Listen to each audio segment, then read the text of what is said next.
Good morning and welcome to Sewing Street on this lovely Monday morning. Who remembered that the clocks went forward yesterday? Do you know, Saturday night remembered completely. Sunday morning, don't know where that hour went. Got really confused. Wasn't sure what time to have my lunch. All was all wrong. And it still felt wrong today. It was nice we had lighter evenings, but mornings are dark again. But it's going to catch up. It does mean that spring's coming. Anyway, we're going to have a great week, aren't we? It's going to be really hot, like a heat wave tomorrow. I've got my summer dress out specially for the heat wave, although I've still got the long sleeves on just in case. Anyway, we have got some fantastic things for you on the show today. And with the warmer weather, don't forget, if you want to still watch us, you can just take your iPad outside. You don't have to roll the whole telly out, because that'd be a bit much, wouldn't it? But you can take your iPad outside and still watch us. Got a great early bird for you this morning, which I'm just playing with now. Back by popular demand. We haven't had it for a while, which is not surprising. It completely sold out last time. So I'm just playing with it here. In the box, you get 50 spools of thread in 50 different colours. It's 100% polyester, and it says it's embroidery machine thread. But, I mean, it is very slightly finer than your normal 50 weight sewing thread that you'd use your machine. But to be honest, I think it's only very slightly finer, so you can use it for all your normal machine sewing, seams, piecing, all that sort of thing. But because it is very slightly finer, it's also, because it says machine, it's really good for machine embroidery. It's very shiny. It's 100% polyester, and it's where you can see from this lovely turquoise spool that I'm holding here how shiny it is. It's really lovely. And I love this lighter weight thread. I was doing some machine applique at the weekend, and I had to sort of search through my threads to find something a bit finer. I didn't want an invisible thread, but I was appliquing a circle, and I wanted it the stitching to be seen, but to sit slightly below the fabric, and this is perfect for it. And what I like about the fact the polyester is it's just really strong. So it is $44.99. $44.99 for 50 spools of thread. So if I open up the box, these are all the colours you're going to get. Look at those. Some of them are upside down, obviously, in order to get them in. But they're all different colours. You haven't got, like, some of the same colour. They're all different colours. So they do come with a storage box. That's free. That comes with it. But, wow. So ignoring the box, if that was free, they're 89 pence per spool, and you get 500 metres. 500 metres for 89p. I mean, normally with a normal thread, you'll pay sort of 120, 150 for 100, 150 metres. And this is amazing because, remember, it's good for machine embroidery and applique, also for just normal piecing, but it's really good for hand sewing. So if you're doing anything like you're sewing hems or you're doing a running stitch to gather something, it's very strong. You know, if you're maybe slip stitching something or doing a hem, it will break. But this, because it's polyester, is really strong, but it's got a beautiful sheen. I think 89 pence a spool. So on Sewing Street previously, we have sold this for $49.99. So today, $44.99, £5 off. I mean, but even $49.99 is a good price, isn't it? At that price. So Hannah has found us a price comparison from the Long River website. Look at that, £61. I mean, you can see exactly the same product. And isn't that lovely? You know what it's like? You know, you're doing some sewing and you need green, and you've only got one green, and it's probably bottle green. But what you're looking for is bright lime green or apple green. Well, if you look in here, because there are so many spools, how many greens there are. If we just put, we just took the greens, because you would wanted to do a bit of green. Look at this.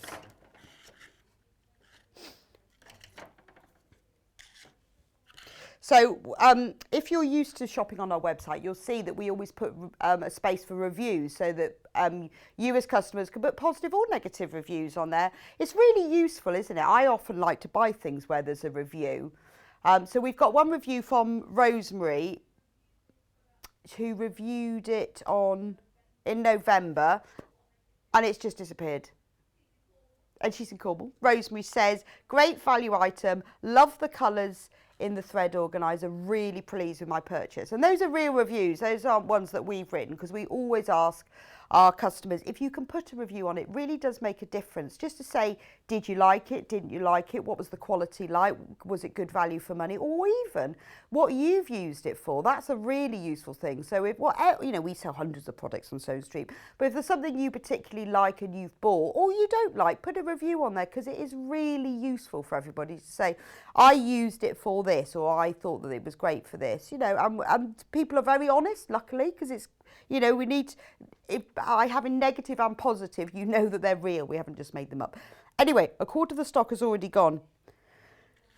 So going back to the green, look, there are 10 greens in there, as well as all the other colours. But you've also got the sort of the more unusual colours. It's not just sort of the primary colours. I mean, you've got lots of, look at the purple.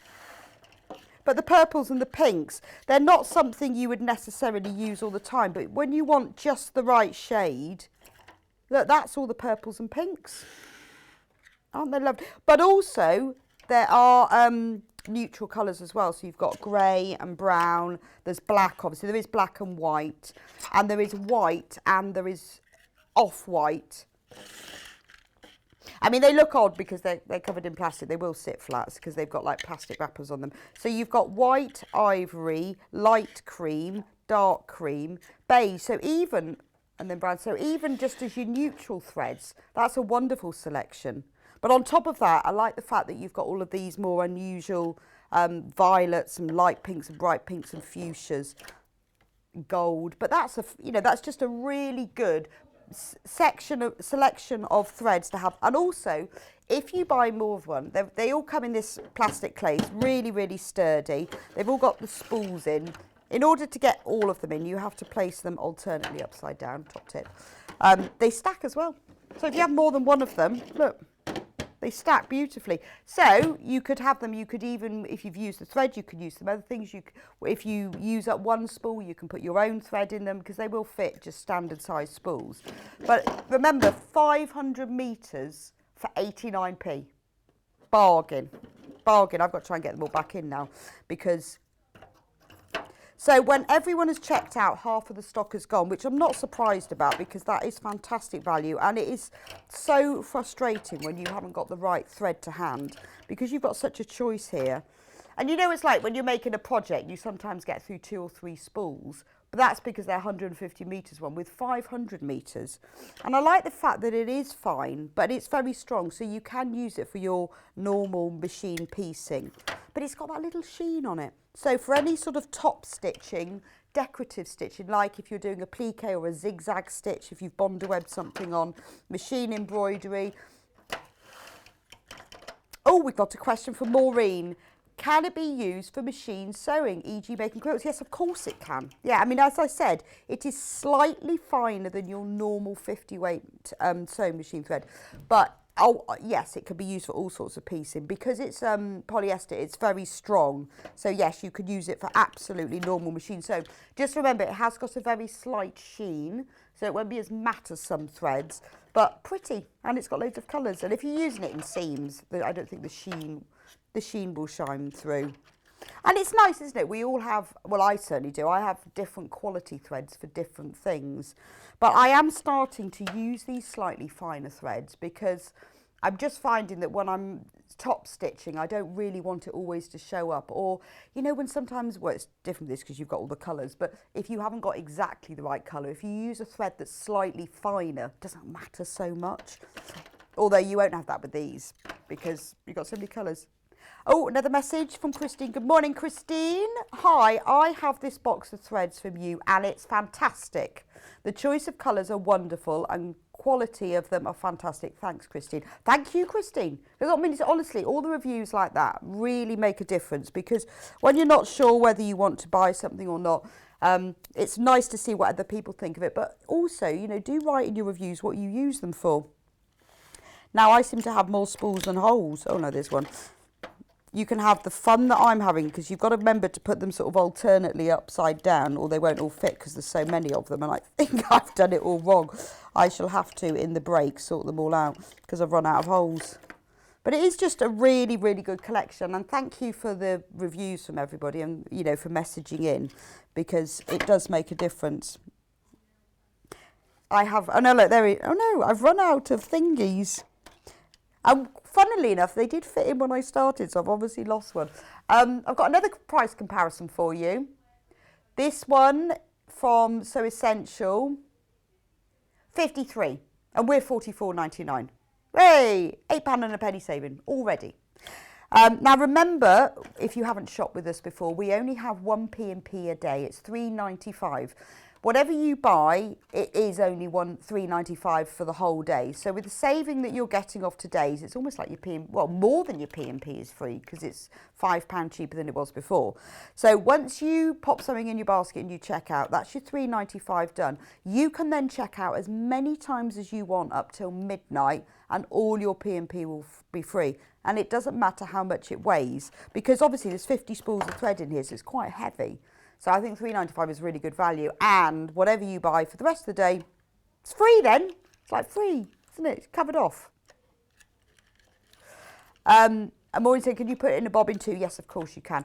I have a lot of pre-wound bobbins because I'm far too impatient to wind all my bobbins. I bought a box. I don't know whether we still get them. Do we still do the pre-wound bobbins? I love them. You can buy them with white thread and black thread. They're very fine thread and they work perfectly. So actually, sometimes you'll find it's quite nice to put a finer thread in your bobbin as well. It helps the colour not to come up through to the other side. So yes, you could use them, but they are only they're not like we sell an 80 weight Orifil thread that is very fine and that you use for applique, and you can use for piecing, but it's particularly fine. It's not as fine as that, but I think it works really nicely for all sorts of sewing, and I've started to try and use more of this lighter weight thread, depending on what I'm doing. I mean, if I'm doing some top stitching that I want to really stand out, I'll go even higher, maybe use a 30 weight thread. But if you don't want the seams to show up too much, or your top stitching, then this is ideal. What a lovely box though. I don't think I've managed to get them all in the right holes. So when you get your box, remember, I think you have to place them alternately. I'll have to go back and do the whole box. I'm going to put the lid back on. Right, that's enough of thread for the moment. Shall we have a look at what we've got coming up today for you on Sewing Street? So, 8 o'clock, that's now. We have got Laura Ashley Oxford Collection fabric. Who knew? Who knew that you could get Laura Ashley prints on normal quilting weight fabric? Fantastic. 9 o'clock, we've got the lovely Jules with us today, and we've tasked her with a very special oval creative grid ruler to show us how to use it and what you can do with it. Look, there's a picture of one of some of the things that she's done with us for us today. These are the blocks from the book I'm going to talk to you about in a minute. And she's used the oval creative grids ruler and it's like a creative grids masterclass. She's going to show you how to use it and what you can do with it. That's at 9 o'clock.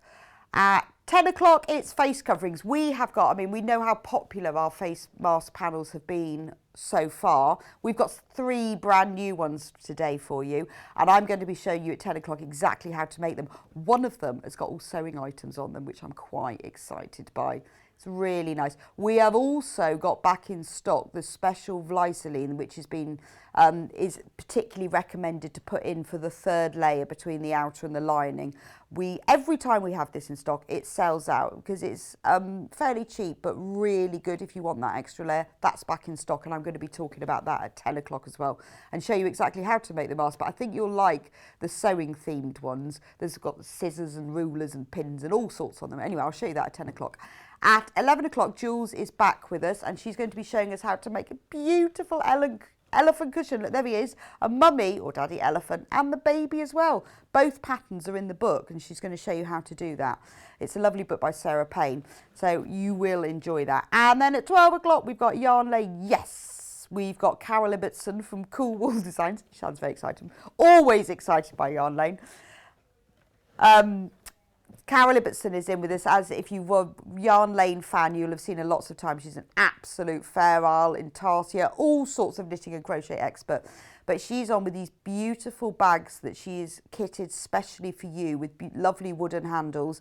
All of those kits are now on pre-order. So if you want to get ahead and you want to get one of the kits, because they are limited and beautiful, you need to go on to www.yarnlane.com and buy them on there. And the postage and packing on Yarn Lane and Sewing Street all runs together. So if you've already bought the early bird, then you can go on to Yarn Lane and shop on there or on Sewing Street, and it's all together. But they are on pre-order, so go over there and have a look, because they are beautiful bags. She's got 4 different kits, and she will be with us at 12 o'clock.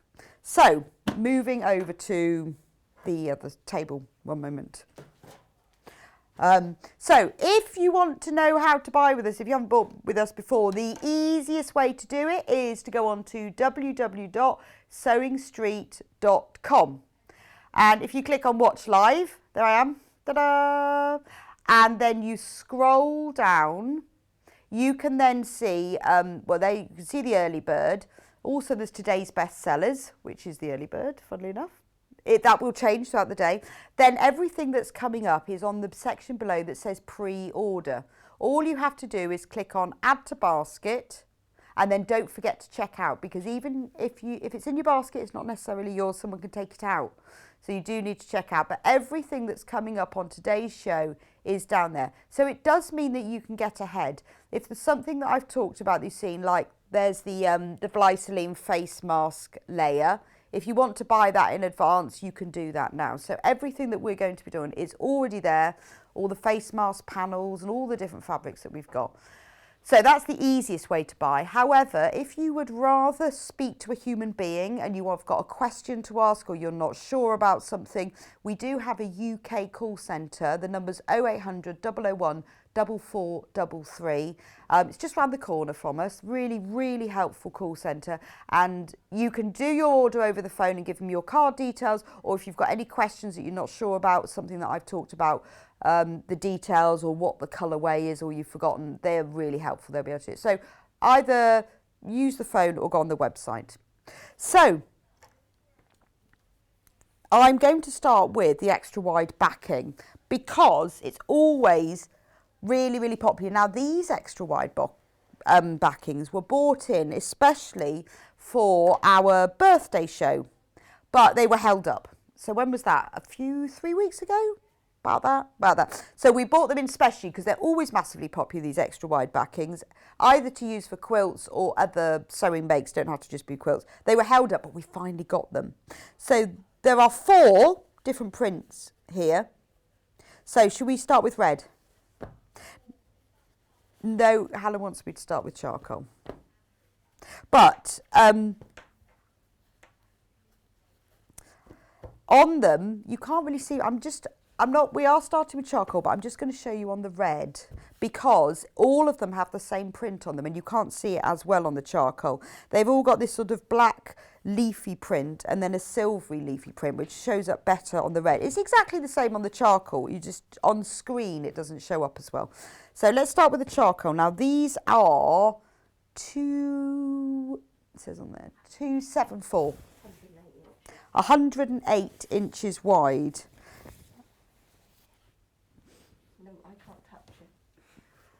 You can't touch it? Well, we have to be away. Right, I'm going to just...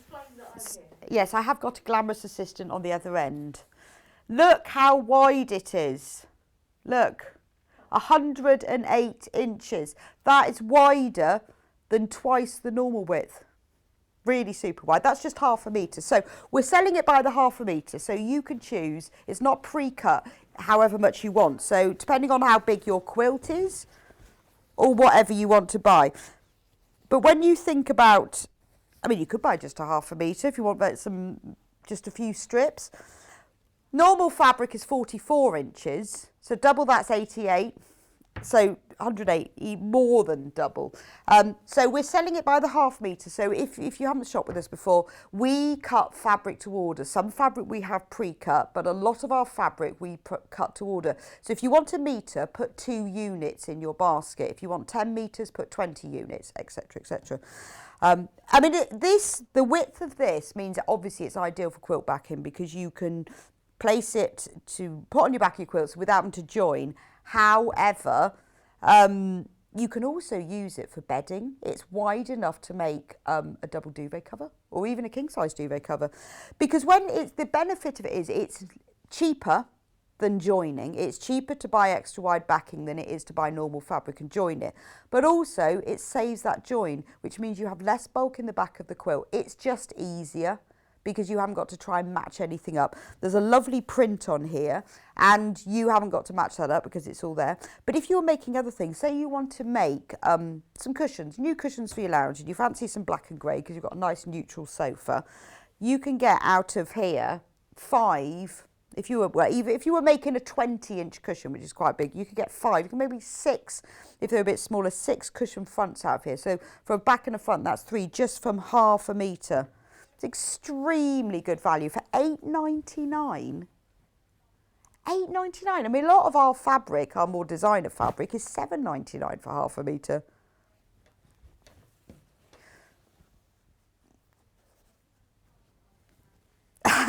So Hannah's just explaining that the reason that our extra wide backings are so cheap is that when we first started Sewing Street, for some reason they let Hannah set the prices. Don't know why. They just said, oh, just set the price. So she set the extra wide backing at $8.99. Now we sell them all at $8.99. Oh, lucky with Hannah's mistake. And no one's, well, unless they're designer ones, and then we have to charge more. But for our non-designer extra wide, they're $8.99 because Hannah was allowed to set the price. Actually, Hannah, could you set the prices of the sewing machines from now on? I'm thinking $9.99. They don't let her do it anymore. When we first started Sewing Street, she was allowed to do things that we don't let her do anymore. But I'm thinking we should let her put the prices on the sewing machines. But at some point they're going to realise, but don't tell. But all of our extra wide backings are $8.99.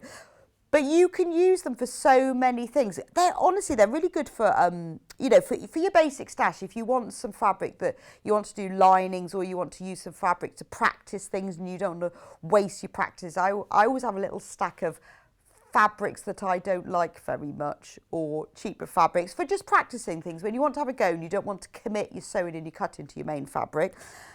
Good for dressmaking as well, though, because it's so wide. You'll get so much more if when you buy a dress pattern, you need 3 metres. You probably only need a metre of this because it is so wide. You have to work it all out. But linings, curtains, curtain linings.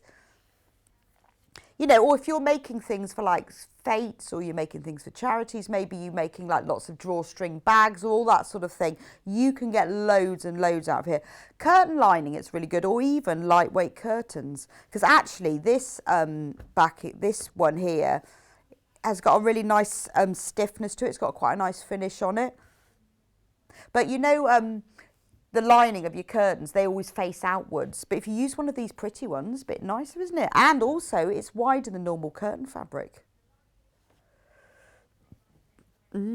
So it would be nice, wouldn't it? Rather than the neighbours having to look at the cream lining. How about lime green? Anyway, we've got this beautiful fabric in 4 different colours.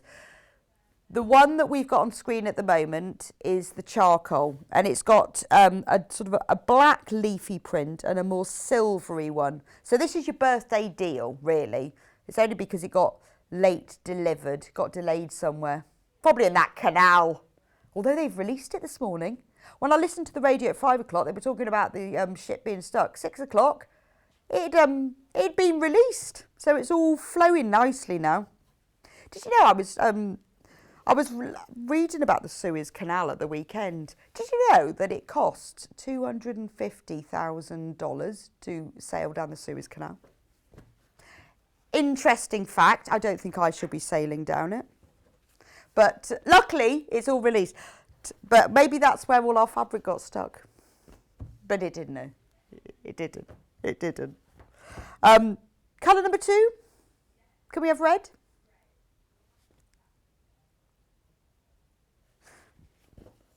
But remember also that you can mix and match these fabrics. So you could buy the red.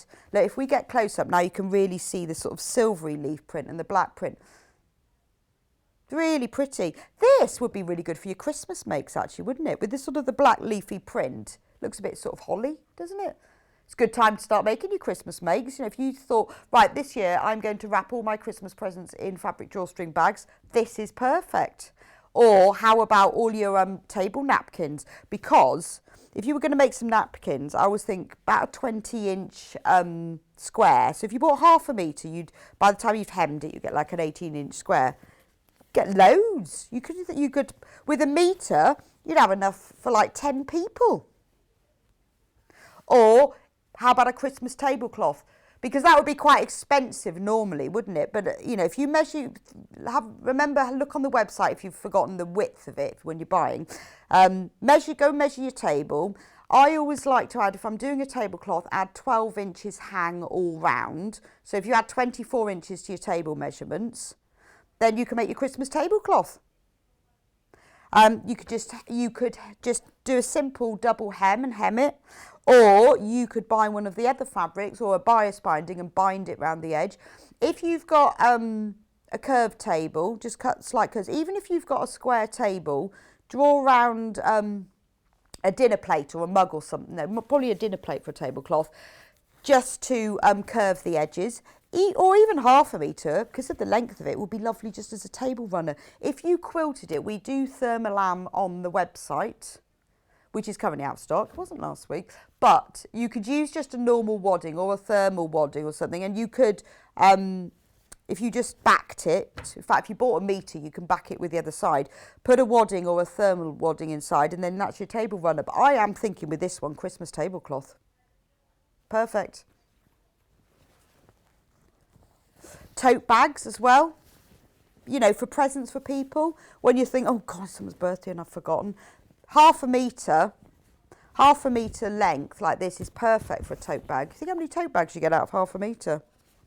But actually, these fabrics coordinate really well together. So the red goes really well with the charcoal because it's got the same black. So let's put them together. Look how nice they look together. So say maybe you want to make a quilt. You want something quite stunning, but you don't want to spend too much money. You know, you could do as really simple or more complicated patterns with this. You could do a lovely log cabin with the black and the red. That's really stunning, isn't it? They go together very well. Or if you wanted to make bags or cushions, you could put the charcoal on one side, the red on the other. Anyway, that's only 2 of the colours. We have 4 colours. Those are the sort of the darker. Right, the red is very, very limited in stock now. You're obviously all going to make your Christmas tablecloth. It's got a really nice finish on it, this fabric as well. So it's got a nice weight to it. And when they have a good finish like this, it's a lot easier for cutting and sewing and pressing. Love that. Let's get all the Christmas tablecloths. But we have 2 other colours. So if you're thinking more spring and bright colours and you do want to make an Easter tablecloth, maybe you not in time, but spring, or how about a tablecloth for your outdoor table? This green is lovely. How about make a lovely picnic quilt, wouldn't it? Or picnic blanket. Because it's so wide, you could make a massive picnic blanket. You know, you could use it as a background fabric. If you're doing patchwork with some of the sort of the prettier floral fabrics and you wanted really sort of stunning background fabric, it would be ideal for this. You could use it to back a picnic quilt. Or just, you know, one big, we've got a pink one as well. Those 2 go together really well. And actually, I think, grey goes with everything, doesn't it? But I think the charcoal goes really well with the green. So very simple picnic quilt. You keep it in the boot of your car. And, you know, you could either have this on the back or the front or put a waterproof backing on. but it would be ideal for outdoor tablecloths. If you want to put a little pop of colour in your living room and you think, oh, I love that, because lime green is really lovely, isn't it? And on the background of this, you've got like a darker green leaf and then a lighter green leaf. So all the pattern is the same throughout. It's just that the colours of the leaves. But just for a very, very simple pop of colour on a cushion, that's ideal. But I am thinking background fabric when you're doing quilting, and maybe you've got some sort of spring florals like pinks and greens and yellows, and you want to do some borders and bindings and sashings. This is ideal because I think having the print in it rather than use a plain fabric, it just gives it a little bit more texture and motion. That's beautiful. I like that one. Anyway, that's all. So it's the same width as all the others. Super, super wood. So over half of this lovely, well, it's not lime, it's more Granny Smith apple green. It's called olive, but I would go with Granny Smith apple more. So, no, because olive is a much bluier green. This is definitely your Granny Smith apple green. Yeah, it's not olive. It's not olive at all, because olive is like sage, isn't it? It's a very bluey green. And this is a more limey green, but it's very pretty, isn't it? But dressmaking as well. Really pretty summer dress. And a very inexpensive one as well. You'd have enough if you bought a bit of extra. You could use one half for the real dress and the other half for the practice one. The final colour is pink. This is really vibrant, isn't it? Look at this. So this is a lot brighter and more vibrant than the picture on the web, but actually on here it does look pretty accurate. I'm just looking at the screen now. Sometimes the colours don't come out as accurately, but this one is. It's a very vibrant fuchsia pink, and actually you've got the dark pink leaf print and a more silvery one, but it looks very pretty there. Again, all of the same things we're talking about. If you wanted to make bags or cushions, quilt backings, remember duvet covers, because of the width of it, you will be able to get, I don't know how big it's definitely a double, but I'm pretty sure a king size as well you would be able to get out of this. Or if you want to, if you're making a patchwork quilt for your bed, this is ideal for backing it because it is so pretty. Over half of the pink has already gone.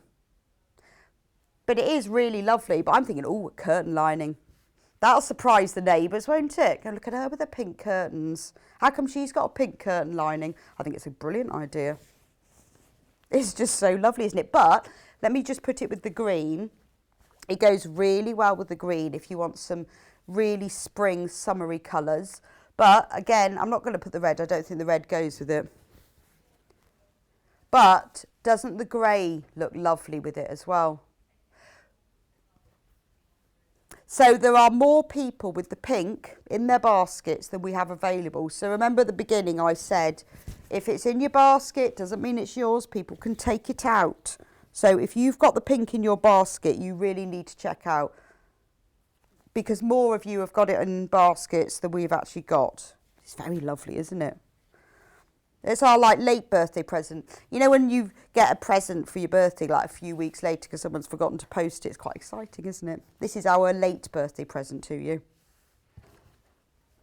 Now I have got two other extra wide backings here as well, if we're now in the extra wide backing mode. This is part of the shadow range. Now they've got a really nice print on them which actually shows up better on the lighter one. It's just let me open it out because you can see it better. It's the same width as the other extra wide backing. So it's a ivory colour in the background, but then it's got this very pale grey, like sort of wash over it, a bit like marbling. But if you were backing, obviously backing any quilt, but even you've got white and you've got a white and a charcoal here. More modern quilts would be good for. It's perfect because it is a really lovely, it's a slightly textured print. It looks like that sort of paint effect that was really popular in the 80s, that sort of rag rolling, that's it. Hannah obviously has done a bit of rag rolling in her time. That's what it looks like. But brilliant for linings. For £8.99, ideal, isn't it? But you could even, Yes, Hannah said it'd be really good if you quilted cloud shapes. Yes, it would. Yes. But also because it's a nice neutral colour, it's a really good thing to have a couple of meters of, because it is so wide. You could use it, you know, when you just want to do, as I said, like practicing, or you want to line something, or you want to line your curtains, anything like that. But I think, remember, it's like an ivory grey. I think because it's got the grey raggy rolly effect, it's making it look like a pale grey, but it is actually an ivory on the back. So that's the same, £8.99 for half a metre, and it's 108 inches wide. That's the, what's that colour called? Is that white and grey? And then the other colourway is charcoal, I'd say. They call it black, but it isn't. It's charcoal. You know, I know it's charcoal because you see that fabric there? That's black. That's different. Just saying. Just saying. But it's important, isn't it? You don't want to get this and go, oh, I thought that was black. It is quite a very dark charcoal, though. But the rag rolling effect is in black. Oh, look, I look like I've only got hands on screen because my top's like, no, I do look like I've just got hands and no arms. Look, got no arms.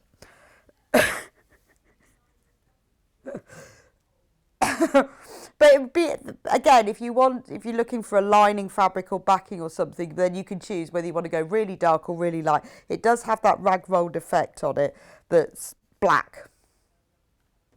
It's really lovely though, isn't it? Always good to have a big stash of fabric as well. But again, think of this for quilt borders and bindings and sashings as well. And we've got an independent review, FIFO, from Audrey, who says, awesome fabrics. The black shadow is perfect. There you go. It is. It's really nice because I don't think on screen you can see it very well because it is very subtle. But when you get it home, you will see it's just got that little bit of texture that if you're adding borders between patchwork block panels that you've done, when it's plain, it can be a bit just sort of detracting from the patchwork that you've done, but when you've got something with a bit of texture, it softens it slightly. So that's the black charcoal. It's not black, it's charcoal and white. We've now got, can we do Laura Ashley fabric now? So we have got Laura Ashley fabric, and this is all available by the half metre.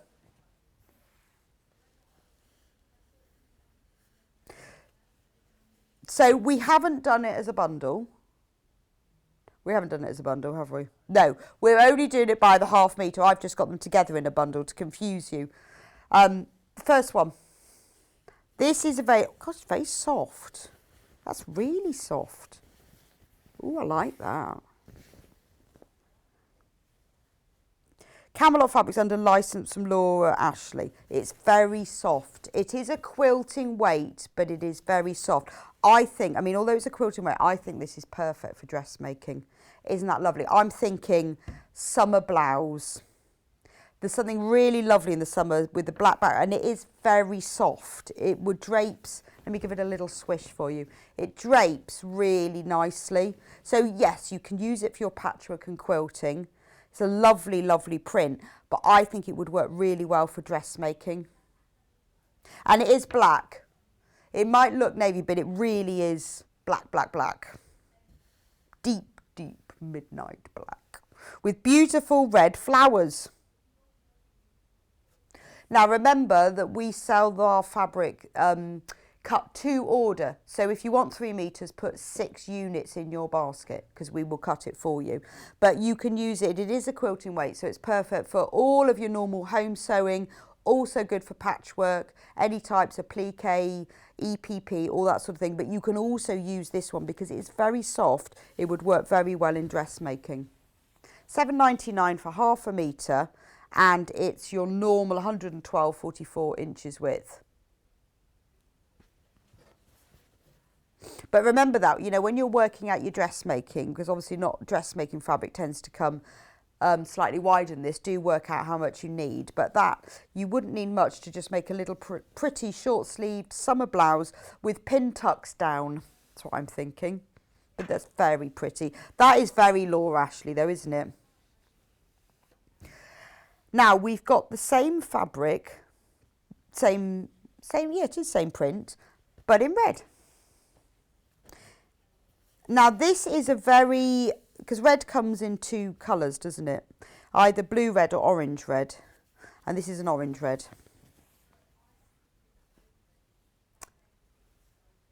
But again, I think this makes it is very, it's a very nice drape, but it's very soft to touch as well.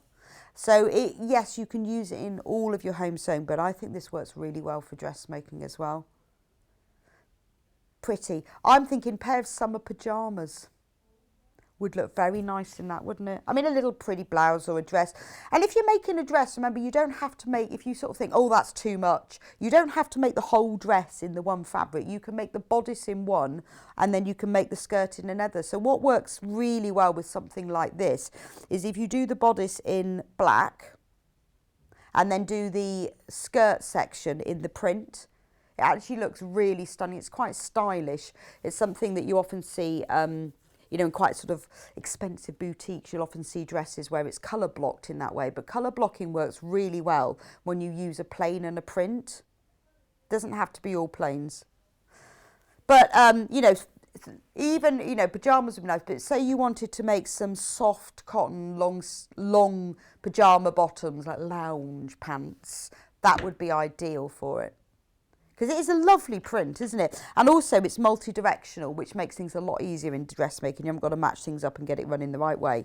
But they go really well together though. So if you're looking for two prints, maybe you want to use it for patchwork and you're looking for a couple of floral prints. If I put them together, you can see, look, they do look really, well, obviously they look nice because it's the same red in there and the same red and the same black, but they do blend very well together. Team that with some of our extra wide backing. Got a new quilt. New quilt. Right, so that's the red one and the black one. Then we've got two spotty, I like the spotty ones. They're not spotty, they're more dotty. Let's take the black one first. Large spots, dots. This, again, it's the same, exactly the same fabric range, so it drapes well, it's very soft, so it'd be perfect for dressmaking. Again, pyjama bottoms would be nice in this. Or, you know, blouse for work. It's a very simple, because you've got, how big are these? Oh, let me see. I have a tape measure here. The spots, dots, they're made up of lots of lines. They're not solid dots. And they are, let me turn my tape measure around. Just over half an inch, 5/8 of an inch diameter. Let me put my tape measure in the middle so you can actually see. There you go. 5/8 of an inch diameter. But they are like an ivory colour, little lines making the dots. So if you wanted, you know, quite a sophisticated dress, it's not too shouty, this is lovely.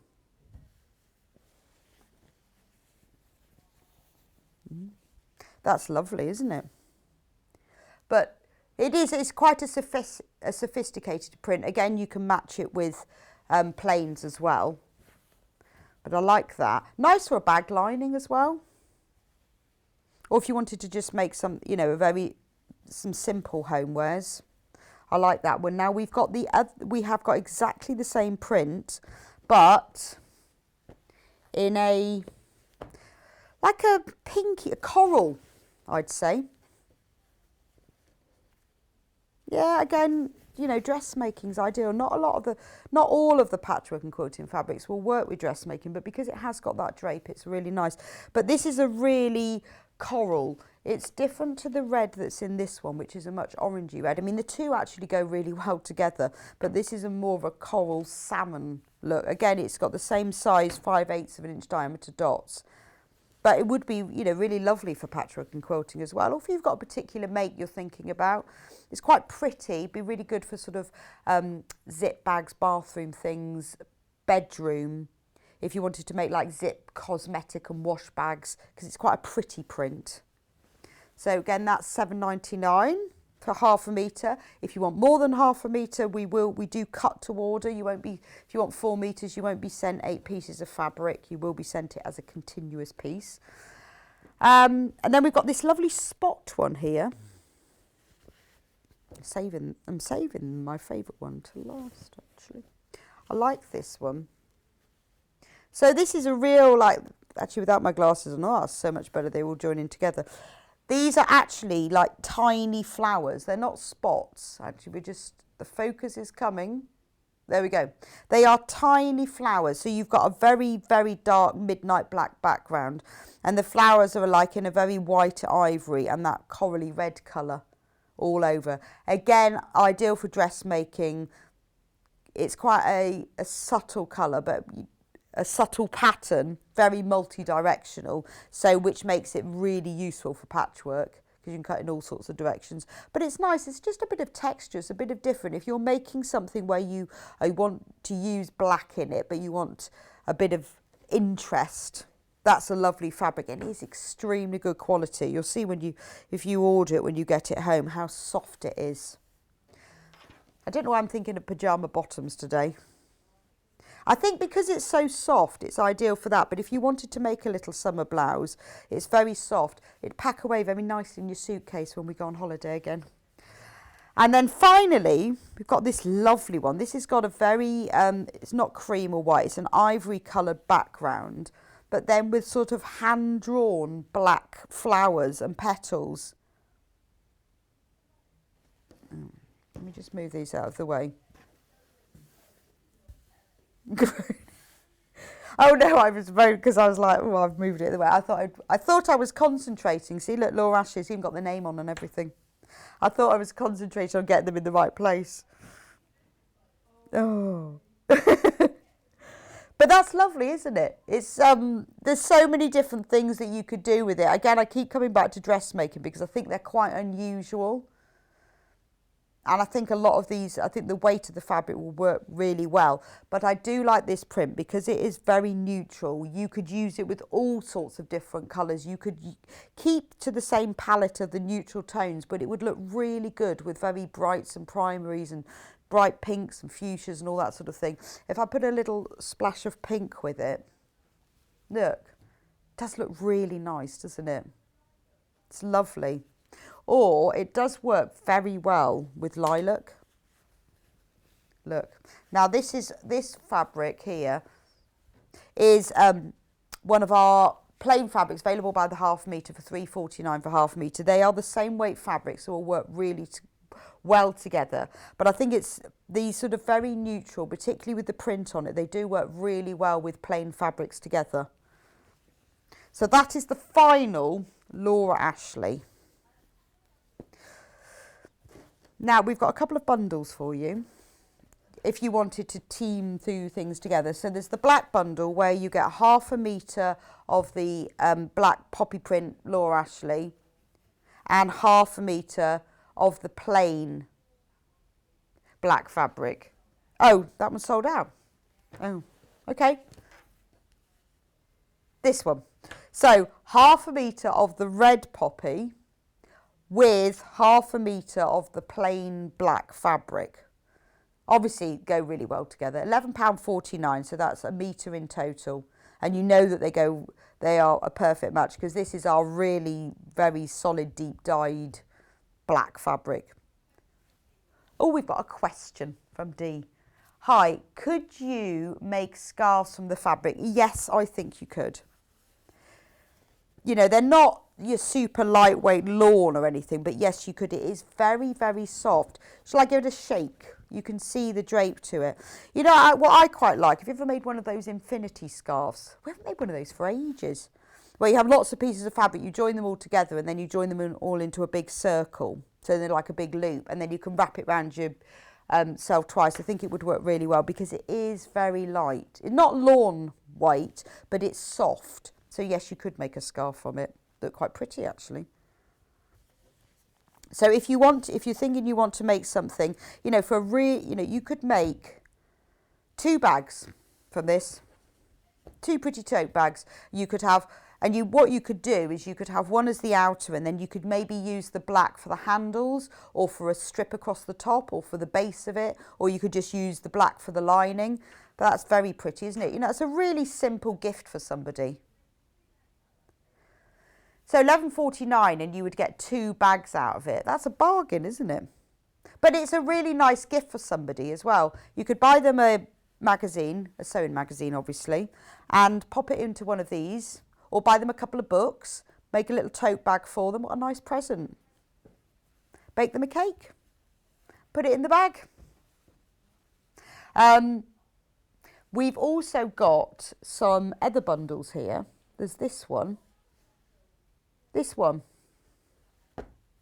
So we've got this one. This is a really bright, remember I said how nice it is to put sort of a black fabric, which will go with lots of other colours, but this has got a bit of interest in it. So in this bundle for £18.45, you get 4 half metres. You get half a metre of this lovely Laura Ashley fabric, and then you get this ready coral, which is exactly the same colour as the spots. As well, you get the royal blue, which picks up these 2 colours really well, it complements, and then you've got the lilac with it. That's a really pretty bundle, isn't it? Those 4 prints and plains go together really well. So if you think you're wanting to make something with 4 half metres, you're not sure what goes together, that's a lovely bundle. So 2 metres in total for £18.45. You've got the plain, lilac, royal blue, coral, and then the print of the Laura Ashley. Okay? Yes. We've got some also Dina design fabrics by the half metre. So we had a couple of these in the bundle the other day, and I really like them, but I haven't seen these 2 before, and this is part of the same fabric collection.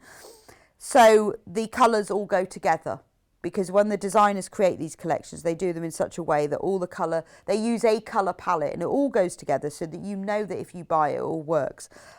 So this is my favourite one. So these are Free Spirit fabrics. So this is, you know, a really top quality designer fabric. Dina designs who these are by, and this is called from the Garden Grove collection. She works with a lot of home furnishing. It's a real painterly fabric, isn't it? Isn't that beautiful? Now, this works really well with patchwork and quilting because you've got a lot of colours in here. So if you want to put it together with some plains, it's very easy. So if like me, you struggle with colour combinations and choice and what goes with what, all you have to do is have this fabric and then match it up to a plain fabric or other fabrics in your stash, because they put together, it's a really nice palette of quite bright fuchsia-y pinks and pale pinks with a real sort of grey blue colours as well, and some greens and olives and yellows. But it is, it makes me think of home furnishings and home interiors. So if you have a look at her website, look, you can see how she's taken illustrations and then turned them into fabrics. She has a wonderful colour palette. I love those peonies. I think they're peonies. And they sort of feature in here, but you can see, I mean, she's a fantastic artist, isn't it? But what they've done is they've translated, Free Spirit have translated her paintings, there's that one on the bottom right there, into fabrics. But it is absolutely beautiful. So it works really well if you want to use it for patchwork and quilting. But because it's a real Free Spirit quality fabric, you can use it for dressmaking as well. We could make even more lounge pyjama bottoms and blouses. But nice for, you know, other homeware things. Cushions. But things for the garden, an apron, pretty apron for the summer. And really nice wash bags. Anyway, half a metre, and it's your normal 112 centimetre width, 44 inches. It's so pretty. I like this bluey grey that is mixed in with that. That's not a colour that I would have thought with putting with all of these. But if you wanted to make this the feature of a quilt that you were making, just pick out the plain colours. Or if you wanted to make it into maybe placemats or table napkins, you take one of these colours to bind the edge. And it's really nice when you've had somebody that's done all that hard work for you.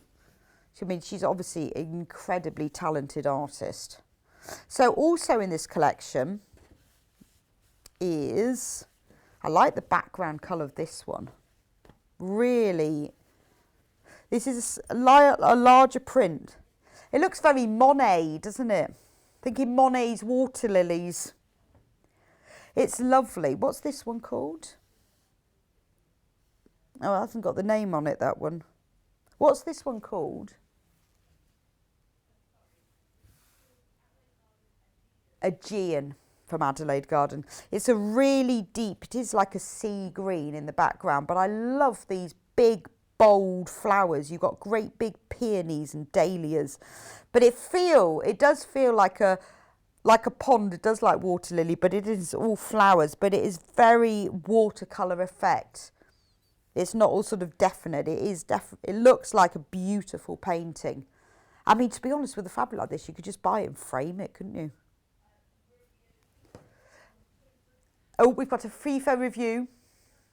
Love this, a gorgeous fabric. Oh, thank you for that. It is. Yes, so this was, what we'd like to know is, could you put a review later and say what you made with it? Because people give us reviews and say how lovely it is, but I want to know. That's why I'd like to work in a fabric shop. I would say to him, what are you going to make with that then? I would want to know what you're going to make with it when people buy all these things. I often think that in the supermarket when you've got something in front of you and you think, what are you going to cook with that lot? Quite often. Yeah, once I was behind somebody in the supermarket and they had like 10 tins of dog food and a jar of mint sauce. I questioned that. Not verbally, obviously, in my mind. 10 jars of dog food and a jar of mint sauce. Thought, interesting. Interesting. So this is from the same collection. Actually, it's exactly the same scale print as the first one that we had, the yellowy one. But the colourway goes beautifully with the second one. See, this is the good thing when you have a fabric collection. You know they all go together, but don't those two look beautiful together? Be nice. I mean, it wouldn't be heavy enough for curtains, but it'd be nice for a little blind, wouldn't it? Lampshade cover would look lovely. If you want to, if you've got an old lampshade, a little bit tired, all you have to do is create a pattern by drawing around it, which is, you have to do quite slowly. You just get a big piece of paper and you draw around it. You roll your lampshade around and draw around the edges of it. Or you roll it. That's your pattern. Add a seam allowance and put it and sew it to your lampshade. But those two to go together really, really well. So if you were making something where you wanted to put two panels, even if it was as simple as just even a simple tote bag, to be honest, you could have one colour on one side, one on the other. It works well when you put a border strip on something. Really nice. And it's got the same like aqua green in it as this here, but it's just nice. Here and there there's a splash of colour. You've got the yellow, but it's not your super bright yellow. It's much more receded, but they are just beautiful fabrics. It's not often you see something like this. I mean, I'm thinking I can't remember what website it was. They had a whole selection of those little sort of boxed cosmetic bags, all in these beautiful floral fabrics. It makes me think of this. So, for £half a metre, you could make yourself 2 wash bags. They're fantastic gifts as well, aren't they? But it is beautiful. I mean, it's something that you can do, is frame a piece of fabric. If you buy one of those, like canvas wrapped frames, they're art for artists for painting on. They're just like fabric wrapped around a stretch wooden frames. You can cut a square of fabric and wrap it round and just stick or staple it to the back. I mean, that's a beautiful picture. If you fancy doing a bit of embroidery as well, it would work really well because you've got so many different elements here. You could just think, right, well, I'm just going to embroider the stems in a back stitch, or just go around the edge of them, or fill in some of the flowers with little French knots. And if you were making something as small as like a little zip purse, you could embroider someone's initial on the front of it. Really, you could get a lot of zip purses from £half a metre. I love a zip purse. I have many zip purses for different things. But these are lovely for that. I mean, obviously, you know, you always think, oh, wouldn't that be nice as a patchwork quilt? But there are lots of other things you can make as well. I'm thinking cushions for the sofa to bring a little bit of spring and summer into your home. Or for your outdoor furniture, you know, now the summer is about to arrive, you could make some scatter cushions for your outdoor furniture in those, because they are very summery and obviously very floral. 2 more fabrics. So these 2 fabrics are also from Dina Designs. They are more muted, but they are the same colour palette. So we've got the pink one that's like, it's not spots, it's brush strokes. And I think the idea is that it echoes the brush strokes in here. But if you look, if I put it alongside this one, you can see how it's got the same ivory background in these spots. Well, they're brush strokes, little lines.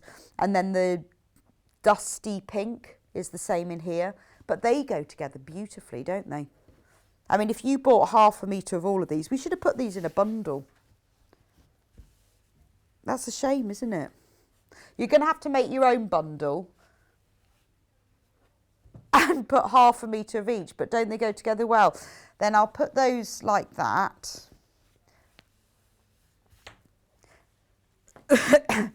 They're lovely, aren't they? And then the final one is this grey. It's the same painterly effect with the brush strokes, but it's got the grey background, and it's the same grey that's in that one. So those go together really well, because the grey that is in these flowers is the grey that's there.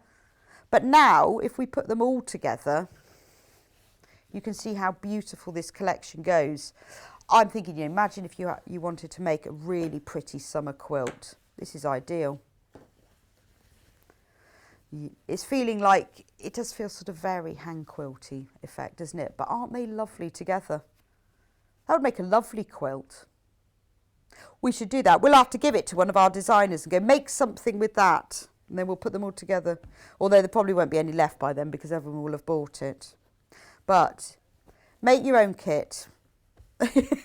I know, you shouldn't sound annoyed, but you think, oh, I've got a lovely idea for that project. And then it all gets bought. But I think that they just do go so well together.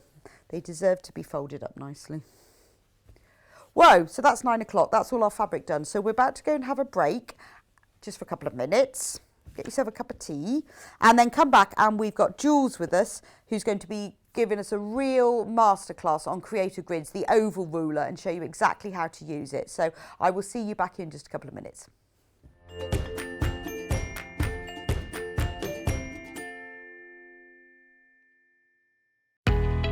We know that shopping online can be a confusing and sometimes daunting task, and sometimes all you want to do is talk to a human being.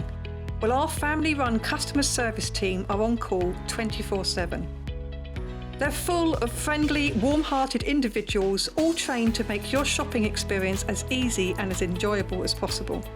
And not only will they take your order, they will also help and guide you on your shopping journey, so you never miss out.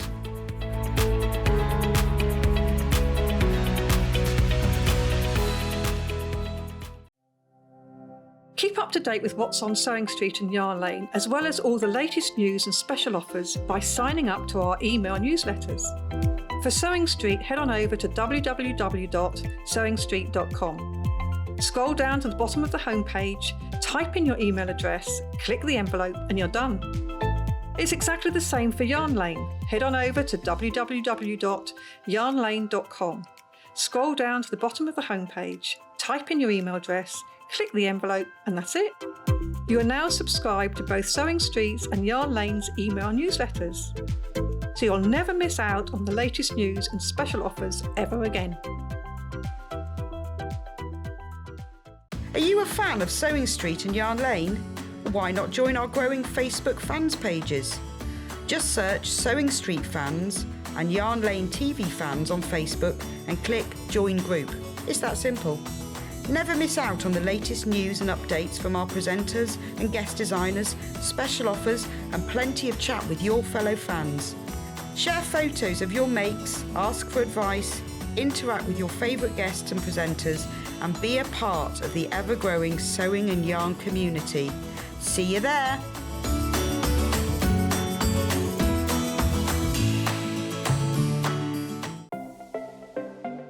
Missed the live show? Don't worry, we recorded it for you. Never miss out on your favourite presenters, guests and makes ever again. Head on over to our YouTube pages to watch back the day's live show and enjoy your favourite demos over and over again. We also have lots of great content exclusive to our YouTube pages, such as product demonstrations, troubleshooting videos, and so much more. Subscribe and turn on the bell notification so you never miss a show or video ever again.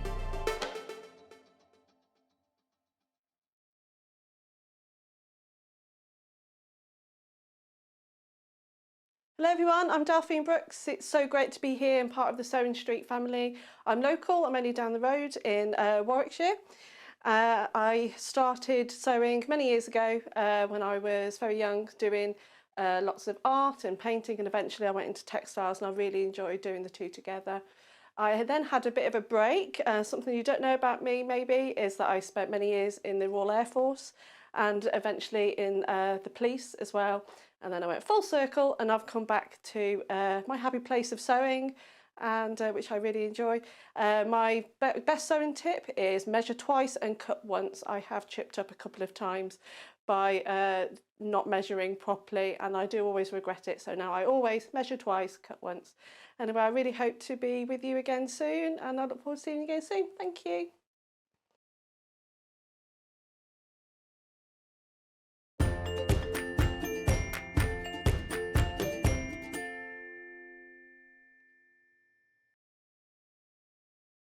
And welcome back to Sewing Street. It's all changed. I've got new fabric, new rulers, new everything. So today it's all about, well, this hour is all about this creative grids, ovals always ruler. So Jules was given this ruler and said, we just want you to teach us how to use it and show what you can do with it, because you see all these rulers and you think, oh, that looks very interesting, but I have no idea what it does. So Jules is going to talk you through how it works, what you can do with it, and how it will change your quilting life, because suddenly you can cut an oval that you couldn't do before. So in the Creative Grids ruler pack, you get the ruler. Mine's all wrapped in plastic. I'm not allowed to open it, but Jules will show you hers later. And in it are instructions. It might just look like a label, but the Creative Grids, if you've ever bought them before, you'll know, the instructions are brilliant.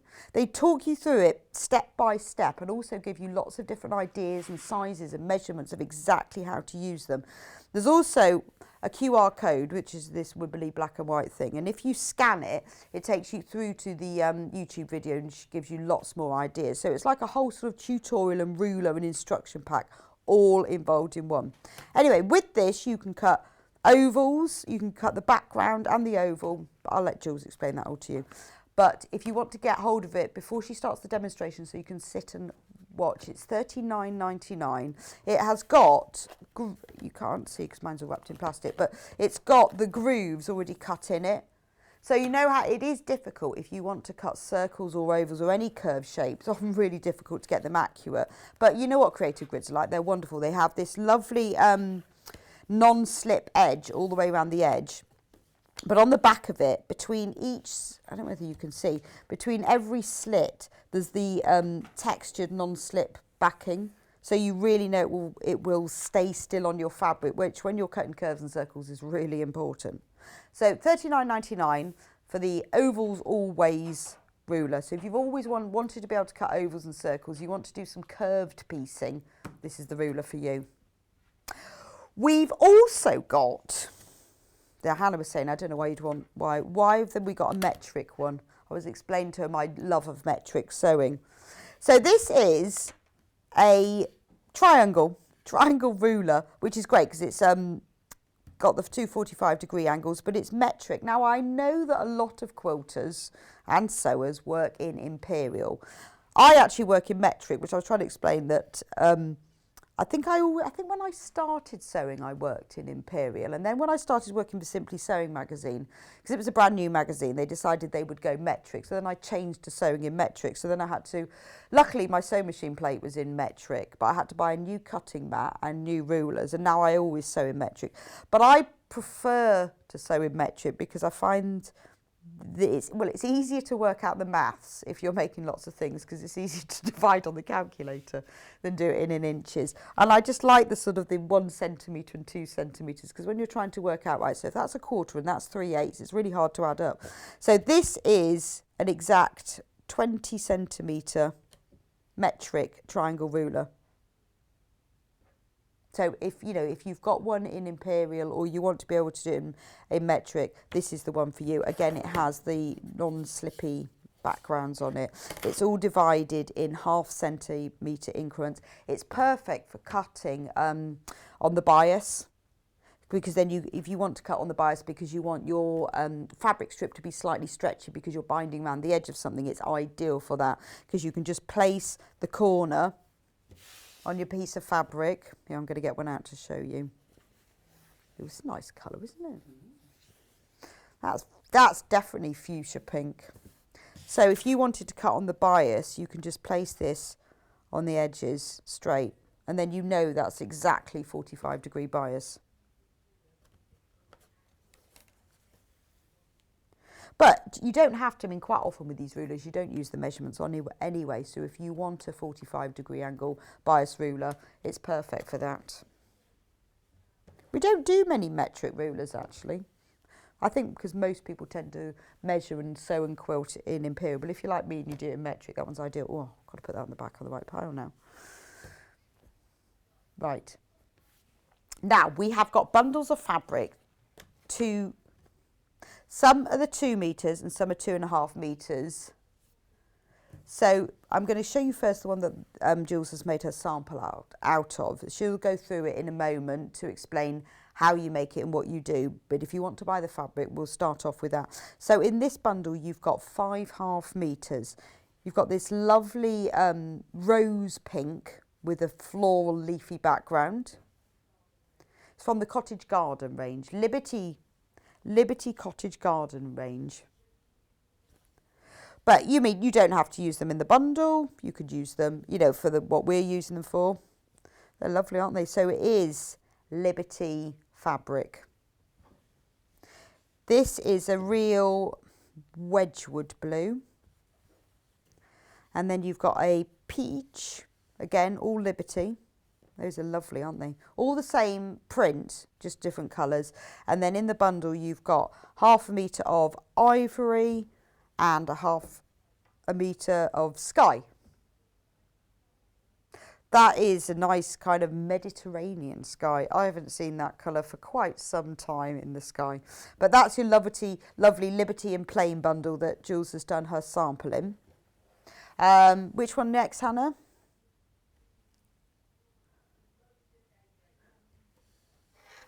Which one? That one? This one?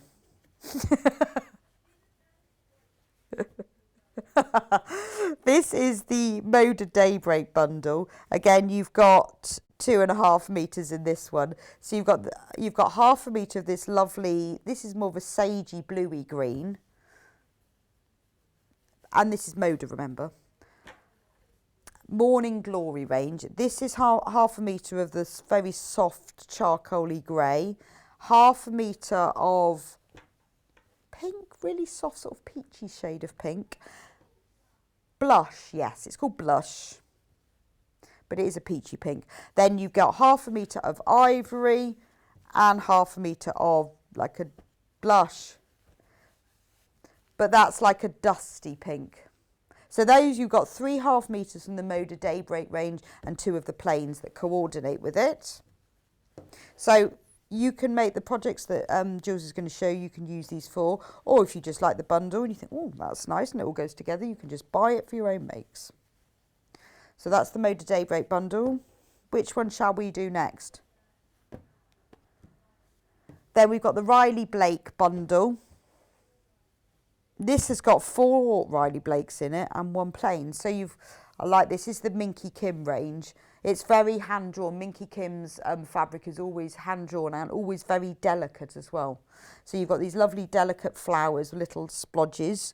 You've got the same print. That's got a coral background. You've got exactly the same print in an ivory background. It's got really lovely. I love this bluey, greeny colour on it. And it's in It's in here as well. I think it works really well. It's very, very delicately drawn fabric. Then you have got 1/2 metre of the diagonal print. I like this fabric because you don't often get fabric that's printed on the diagonal. Normally, if you get a striped fabric, it's printed horizontally or vertically, but this one is on the diagonal, which is great because normally if you want a diagonal stripe, you have to cut it across the bias, which makes it a bit unstable. But it's lovely. It's really nice for binding. If you want to bind something, this diagonal stripe works ever so well. And then you get 1/2 metre of gold to coordinate with them all, because that picks up the gold that's in here. So those 4 fabrics are all from the same range, and then the gold is just sort of a plain to coordinate with it. But that's the Minky Kim bundle. Next one, we've got a Dina Designs bundle, so this is going to be my favourite one because I love Dina Designs. You've got this lovely deep aqua green one. If you were watching the last hour, we were showing this one. Isn't that beautiful? They're taken from Dina's own paintings, very watercolour effect. And then you've got the pink with the sort of the brush strokes that goes really well. Then you've got this. Is this from Dina Designs? That's Dina Designs as well. And they're from the same range, so it's the same colourway. Oh, let me put that one down like that. And then you've got a plain green. So you've got emerald. So you've got these lovely sort of dusty pinks with the deeper greens. Really lovely, isn't it? I love that. I like that collection. So just some nice colours. It's lovely to have this dusty pink. Again, I said to you, I'm rubbish at colour, so I go to fabric designers for inspiration. But when you look how you think, well, do those colours go together? But look how she's combined the dusty pinks with the deeper greens, and it looks beautiful, so you know it works. So if you ever struggle with what colours go together, just take a piece of fabric you like, and then it's very simple.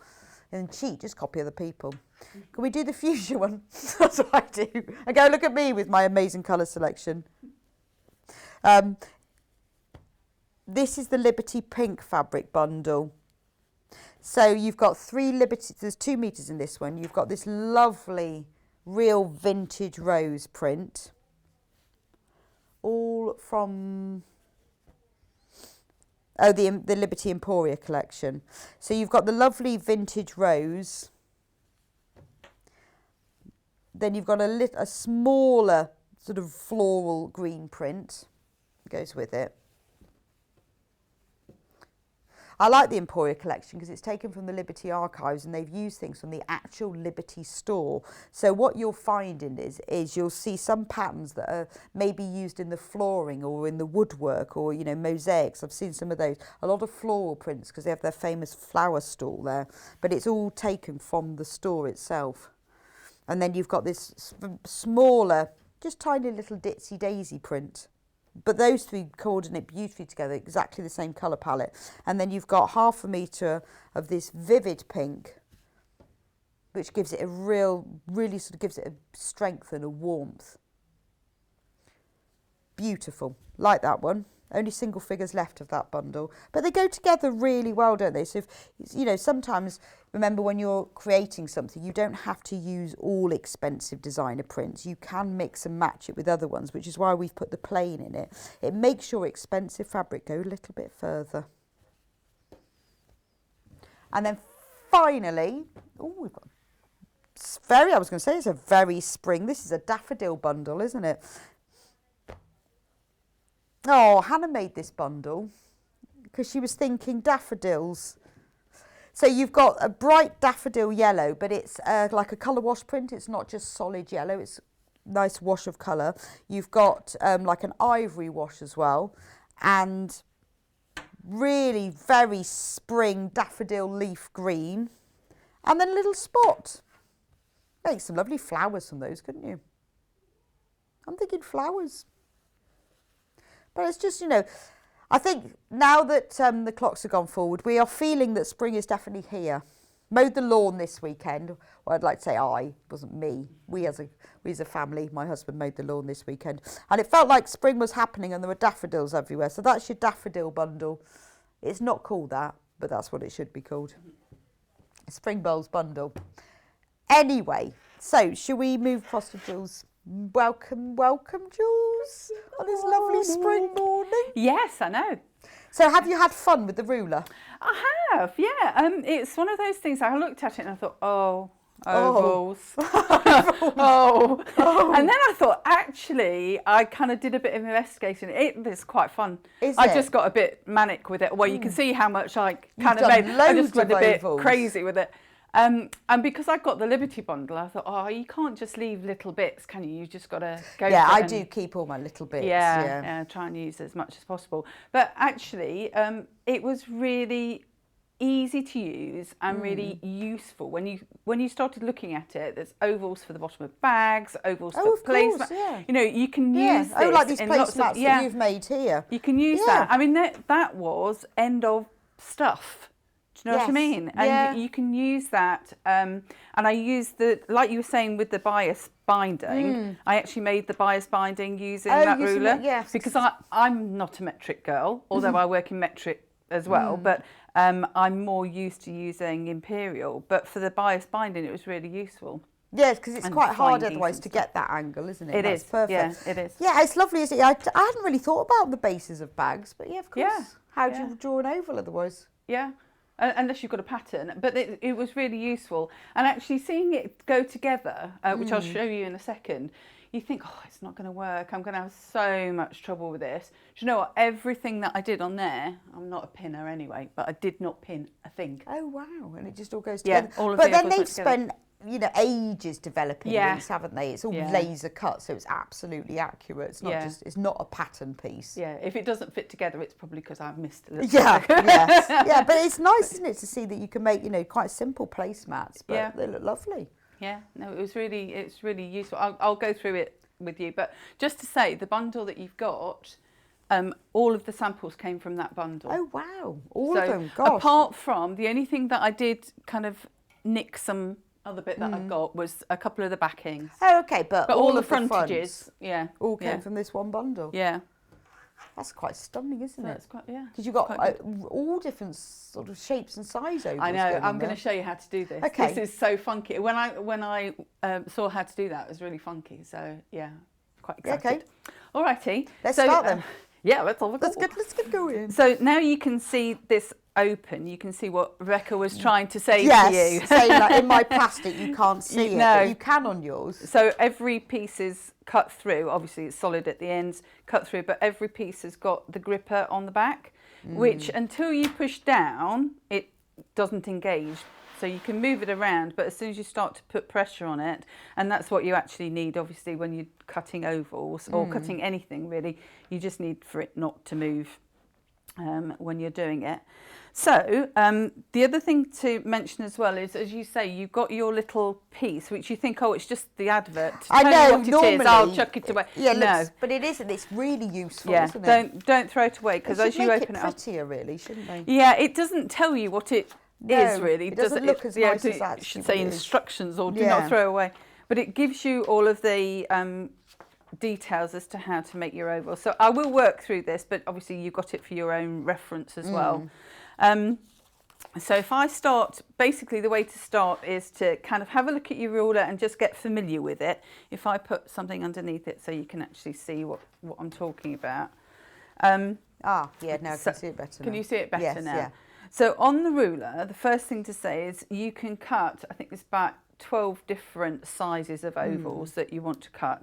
You can also, it shows you how to cut the ovals this way, which is called a short oval, or that way, which is called a long oval. So there's a couple of different directions that it gives you in there as well.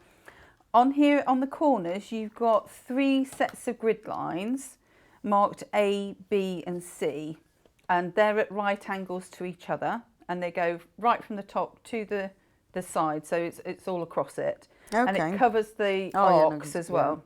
Yes. And obviously these are going to be your reference and placement lines, so it's quite important to decide If you chose B, I like to think because it's in the middle, that's the regular one that you probably would choose. Right. But if you wanted to go 1/4 of an inch smaller, you'd go to the C line. Or if you wanted to go 1/4 of an inch bigger, you go to the A line. So, for example, if you were cutting something and you hadn't gauged your sewing line after, so you've got your cutting line, you cut on the cutting line, you could draw it back and then that would become your sewing line. So you can modify things a little bit yourself.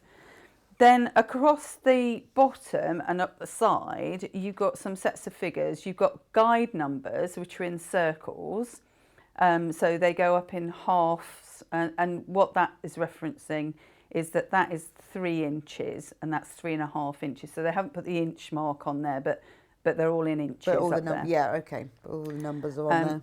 So the number in the circle, it follows all the way through, so you know that you're in the right groove and you can match your 3 inch with your 3 inch. Okay. And then the number underneath is a slightly bigger number. So what you're cutting is you're cutting a 3 inch oval or half oval or quarter oval, and the 4.5 gives you the amount of material that you need if you're cutting the reverse of it. Yes. Which I'll go through in a second.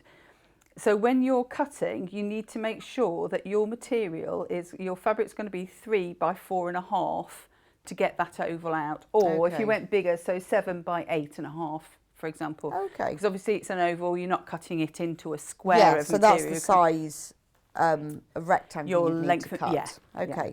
And when you're cutting your ovals, again, it's all explained in the guide if you kind of looking back when you get yours. If you want them to match in, so if you want the, I haven't got one on there, but if you want them to match in together, your oval is actually bigger than the outside, which is totally counterintuitive. Yeah, it is, isn't it? Because you think it's going to be the other way around and you Yes. think you've done it wrong. So all of your ovals will need to be on the first one. So if you're going to get, so if you're going to have a 3 inch oval, you want a 2.5 inch. So you want a 1/2 inch less Right. of as your, yeah, it does whatever it might feel, be. yes, that the other one is bigger. Yes. But it's smaller. Yeah, but it's smaller. Okay. Okay, so let's get them cut some, shall we?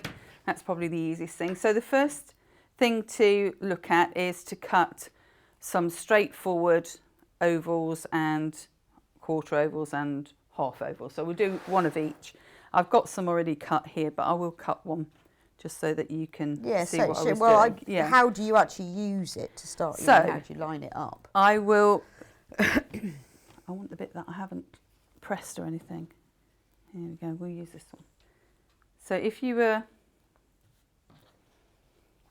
looking at the fabric, so you want to line up, so I'm going to use the B line on here, just because it's in the middle. So I'm lining the B across the bottom and the B up the side. And obviously I didn't cut that very well earlier on, did I? So cut your fabric start off square with to squared start. off. Just to point that out. So B to B. And if you decided that you wanted to use the A or the C, be consistent. It doesn't really matter what you do, just be consistent. So if I cut, say I'm going to cut a 4 inch oval. So hold your ruler down, put your rotary cutter into the slot, and it goes beyond the fabric, so you can actually start off quite nicely under there. Okay, so you're yeah, not 'cause you ruffling don't- it up at the Yeah, edges. because if you tried to start at the beginning, Yeah, you need to sort of get a bit of a run at it. you don't do. And then you probably need to wing out a little bit with your arm and just Okay. kind of go around the corner, drive around the corner. There we go. So that was a 4 inch. So now I'm going to cut, so that's cut off there, but it won't, if you were sewing that together, It wouldn't. this would be too big. Yes, because the seam allowance and everything. Yeah. So now what I'm going to do is I'm going to cut, Yeah, you sort of feel that you could sew those two back together, yeah. but But you you- can't. you because can't. of the seam allowances. So now, if that was a 4 inch, I'm going to cut a 3.5 inch, And what I'm doing now is cutting the reverse of it. So if I've cut, oh, missed that end bit. Sorry, I didn't have my arm up far enough. So now this is a 3.5 to fit into the 4, and they will sew together. They will go together. Oh, okay. Do you want me to make sure that they go together? Yes, well, I'd like she to know, says. no, not that make sure, how do you do it? So, well, shall I cut, or shall I do lots of cutting first? Yeah, and do then some I'll do some cutting sewing? and then shows, yeah, because we So we'll make believe sure that that they they- go together, we just want to know how to. So that's Just a how few- you work so out that's- if you're doing, so it's like a drunkard's path thing, isn't it? I Yeah. guess. And actually, I put some together in half ovals, which I'll show you in a second, and it sort of has a feel of a drunkard's path. I think if I played around with it a little bit more, I could make it look more like a Yes, drunkard's but it's path. that was sort of It's that concept, sort of isn't it? concept. And also, I did think, because you can cut strips, so if you were going to cut a strip, for example, so if I decided that I was going to do, let's see what will take me over. Go on the A line.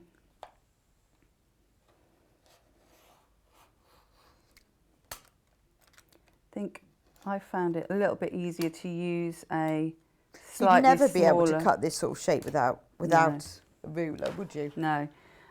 If you did, sorry, I don't know what I've got on here. Anyway, so then if you went, so I've done that on the 3-inch, and I want to do a 3-inch again.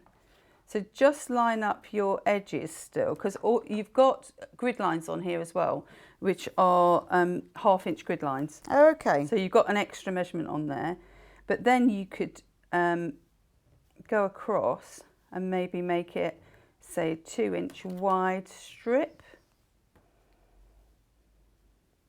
And then, if I bring it down to the bottom, see if I can get it off as a strip.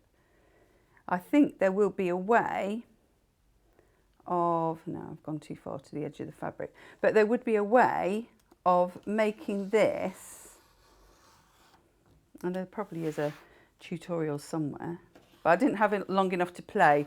But if you see what I'm saying, with this, you can, you know, on your wedding rings, Oh, of course, yeah. So you could use it So to you make could- those curved wedges. And Yeah. that's the great thing about creative grids is there's so many different YouTube You can videos and people do them in play different around ways. with it all over the place. Yeah. And that you're not going to get with any other ruler. No. So how do you cut like a whole oval? Well, I'll do a half first Okay, of all. half, all right. So what you've got to remember is that wherever you want the oval to be, if you want it into a half, you've got to have the half line on your area where you're not cutting. Right. So I've pressed a seam here. So this is just material folded over. And that now I'm going to put down along my, it can be any of the lines, but I'll use the A line. And so then if I'm going to do, say I'll do let's see what can I get on there. I can get a 5-inch on there. So let's go around a 5-inch. So if you go from the A line up to the number, then that's 5 inches. Yes. So I've got my 5 inches there. So that then will give you A semi-oval. a semi-oval. And Is that a thing? yeah, a semi-oval, half oval. So what you could use that for is, I looked at that and I thought Easter eggs. Yeah. I could do something Yeah. like Easter eggs, or if you cut a few of them, you know, we did the scallops. Yes, Yeah. yes. So if you did it so that you had a few of them, you could make it so if you got another one that came down, you could have scallops going over. So you could make that yes. clamshell Yeah, that would pattern be as nice. well. Yeah, that so you would- can just play around with all of your shapes really. So that's your half oval, and then if you want a full Monty, So if you were like a bag base or a table yes. mat. So you want your piece of fabric folded into quarters, and I would just iron it to make sure that you've got a crisp Okay. line. So yeah, I thought that you sort of cut it and then moved it and cut it. No. But you don't. You fold No, your you fold it fabric, all. so it's much more accurate. Yeah, and then all your closed edges have got to be down where your A, B or C line is. So again, just line up your ruler along, hold it down,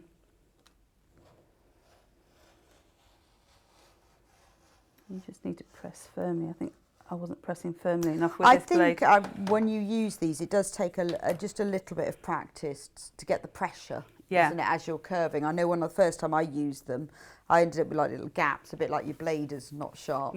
But I think it's just about getting that pressure curved. Yeah. But you can use just normal rotary cutter with this. Yes. You don't have to have a small one or...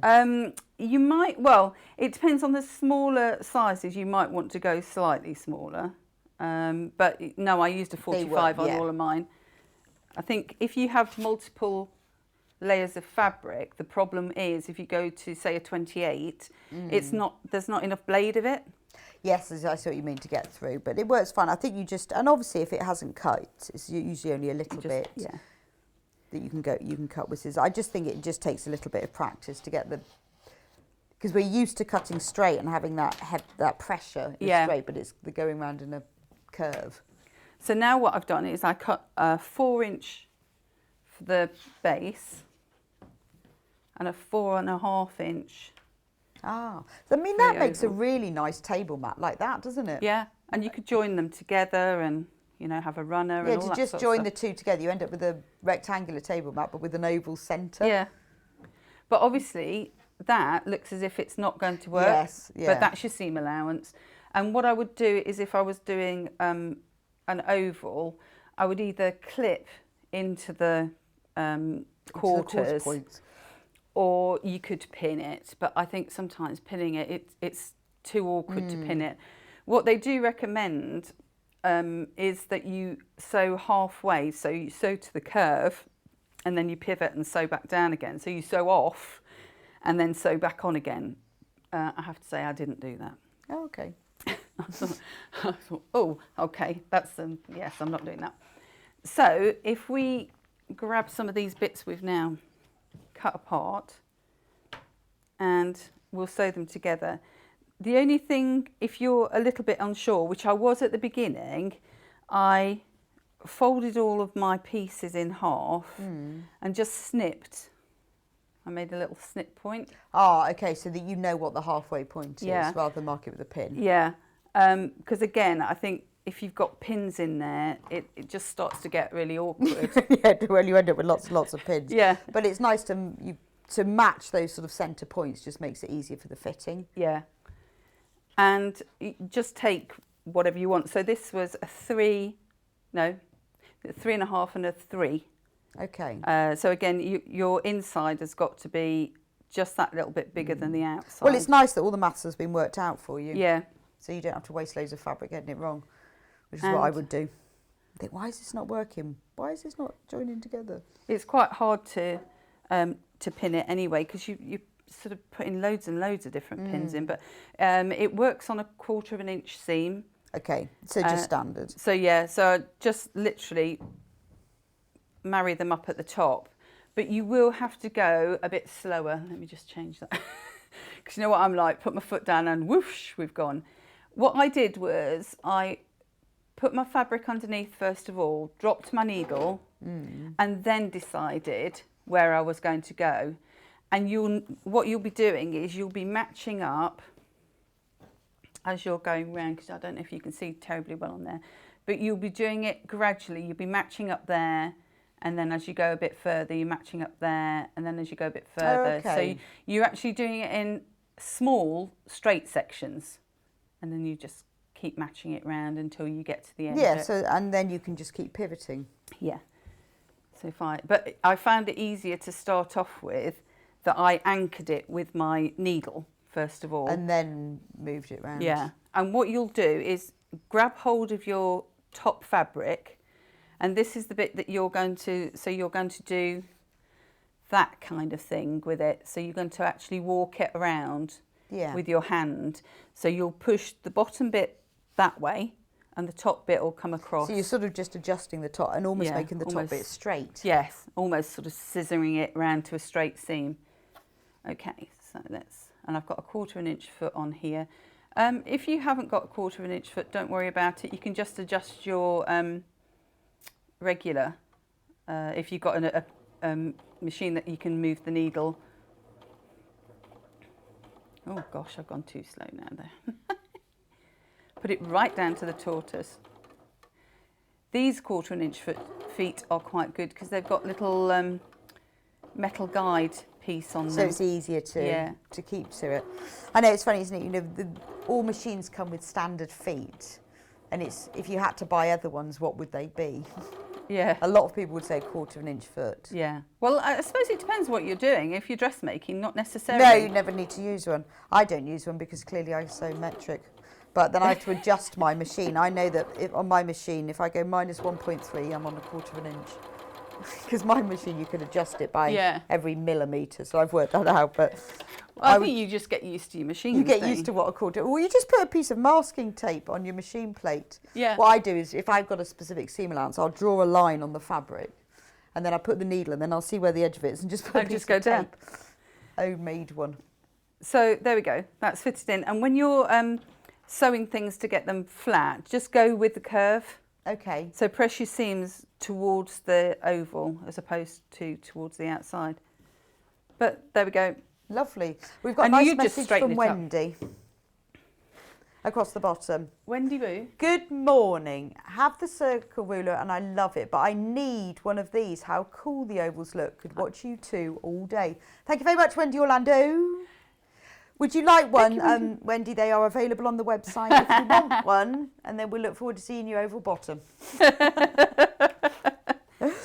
So that was a sort of a take on a drunkard's path. Okay, I'm just going to recap the ruler again, and then we'll come back to that. Lovely. And then we'll go back to that. So if you want the ruler, before Wendy gets hold of it and buys all the stock, it's called the Ovals Always, $39.99, and honestly it's fantastic, isn't it? So it's not just about whole ovals, it's about part ovals and table mats and ovals within ovals, all sorts of things. And obviously all the instructions you needed there, and then Jules is going to show us a little bit more in a minute. So that's the Oval Always that's on screen at the moment. Okay. Lots and lots of you got that in the baskets. So the Dina Designs bundle is the most popular at the moment, not surprisingly. That's because it's so lovely. In this, it's 2 metres in total. So you've got 1/2 metre of this lovely, I think it looks like Monet's water lilies. It isn't that, but that's what it looks like. Then you can use it. You don't have to use it for the stuff that projects that Jules is making. You could just use it because it's a beautiful bundle. You've got this lovely pink like brush strokes that go with it. This other pink one and a solid green, which is exactly the same green that's in the Dina Designs one. So that bundle goes together beautifully. 4 1/2 metres for $24.99. The one that Jules is using at the moment is the Moda bundle. And you've got 1/2 metre of this lovely sagey green, 1/2 metre of grey. It's a really nice print. What's the, can't remember what it was called again. We've done that already. The Moda, the Three Sisters, Morning Glory. The breeze at dawn, a secret to tell you. Don't go back to sleep. Oh, yeah, right. Do they know who they're talking to? Do they know who they're talking to? I open my eyes and look at that morning dawn and think I'd go back to sleep. And then regret it later, that I should have got up. Yeah. Just think of all the things I could have achieved. Could have got a whole house of sewing in, but no. Then you've got another 1/2 metre, same but in a peachy colour. And the two solids, 1/2 metre of ivory and 1/2 metre of pink. Now, the spring one that should be called Daffodil, we're very limited in stock of this one. This is beautiful. So you've got 1/2 metre of bright daffodil yellow that isn't a plain, it's got a slight wash mottled look on it to give it a bit of texture. 1/2 metre of ivory, and then 1/2 metre of this bright spring green and 1/2 metre of the green spot to create all the daffodils you'll ever need. But you know, the bundles, they are ideal for using with the ruler, but obviously for your own makes, we have selected them so that we've looked at them in natural light. We know the colours go together, so those are bundles for you. So back to Jules. I've just realised I've forgotten. I've got to do my flip and stack. Flip and stack. Flip and stack. Flip and stack. Flip and stack. Oh, no.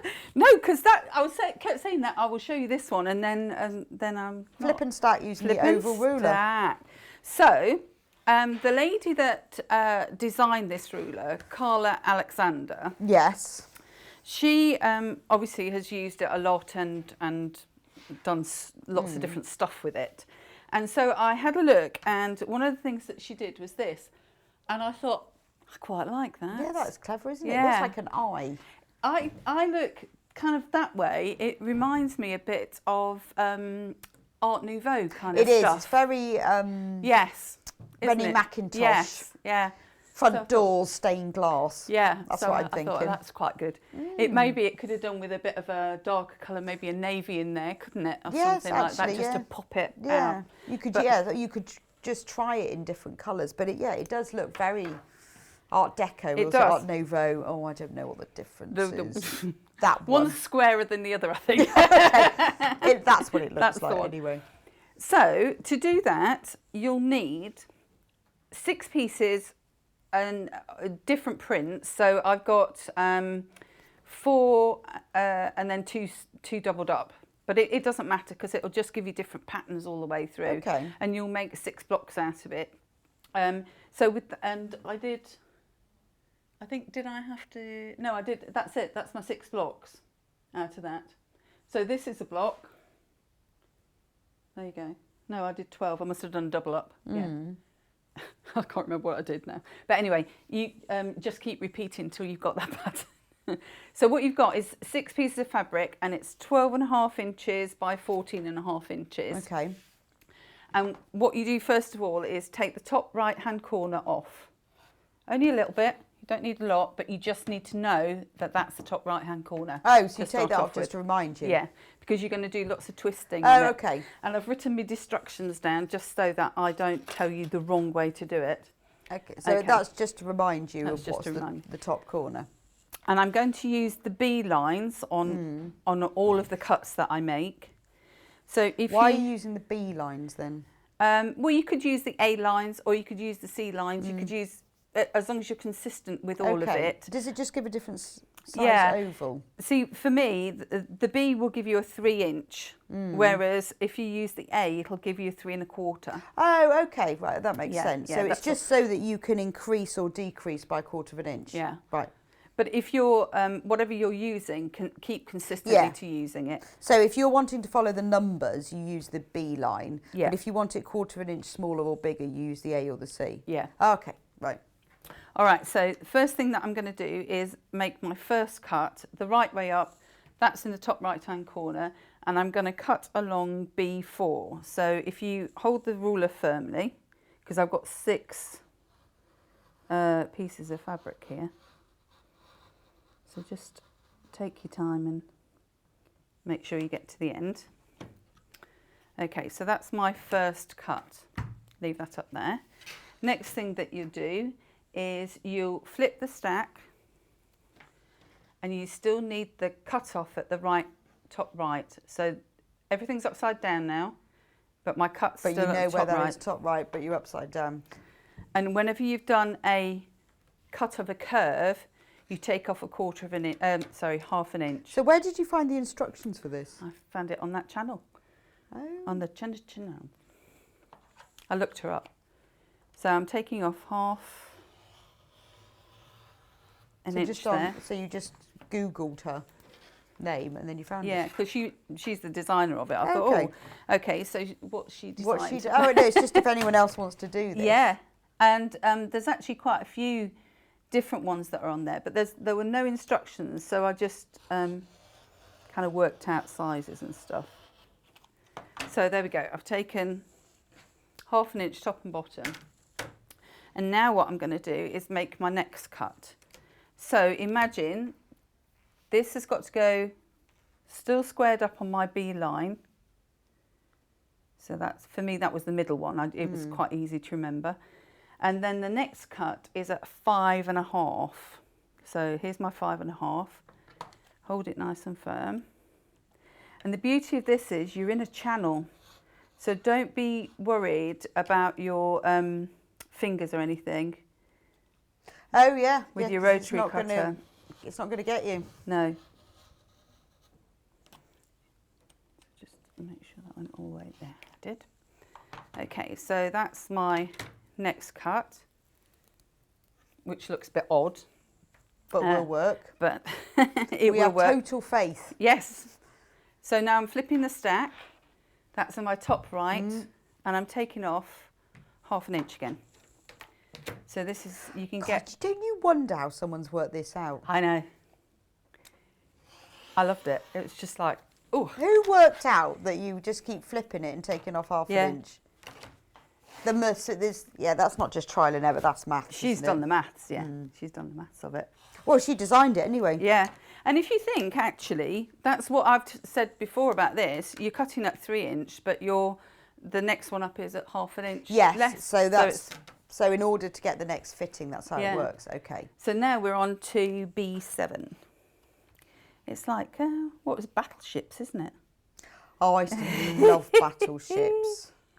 We used to play it on pieces of paper in the old days. And then we got one of Old these, days. like, what we thought was computerised is rubbish now. And it used to just beep at you. Beep, beep, beep, beep. It's a bit like this. What are those games, those TV games that used to beep beep ones? That we thought they were fantastic at the time, and it's actually Just not really. yeah. It's rubbish. But we've got a really old, what we thought was modern battleships. It was great. So you had a screen on either side and you put your little grey ships in. Oh, but we did play it on paper though. You go B7. Yeah. Good old paper. Right. So you probably get really modern ones now on an app. And then you can play it with somebody who lives 3,000 miles away. You've still got to remember to charge your phone.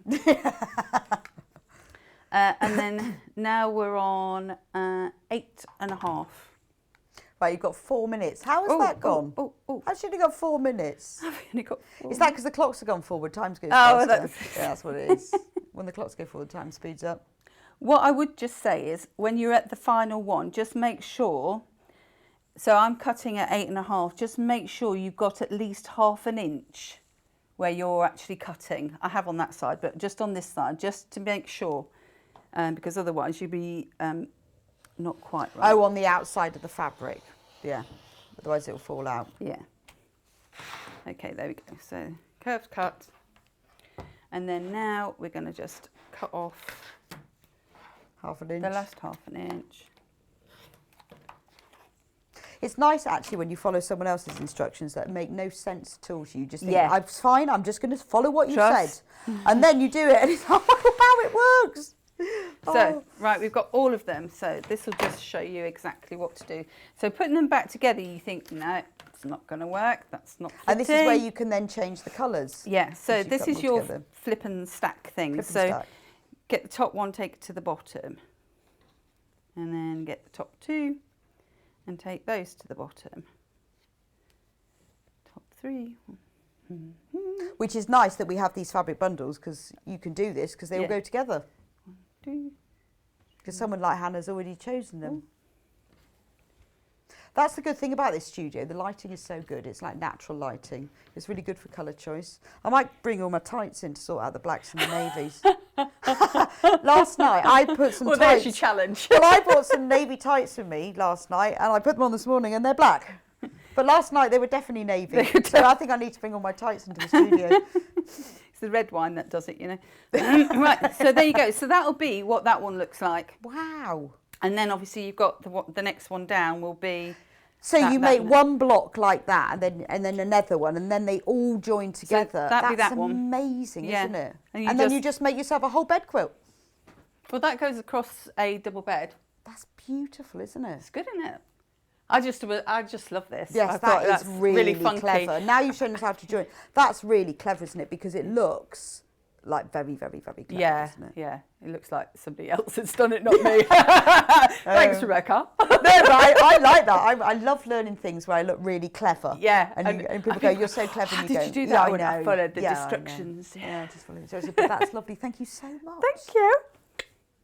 You do need to, if you've got the ruler in your basket, you do need to check it out. It's extremely popular. I'm not surprised now we know what you can do with it. Yeah. There's other stuff as well. And I think I would choose the Dina designs. That would look lovely in this bundle, wouldn't it? And that, you know, the pink that this brush strokes. Yes. It looks very much like a gingham, like a modern gingham, doesn't it? It does, doesn't it? Yeah. It's modern. But it's nice that it's just sort of quite a basic print. But that would look lovely. But with the ruler, fantastic, isn't it? Well, also remember, you know, it's as simple as a whole oval for a bag base and as complicated as the pattern that Jules has just shown us.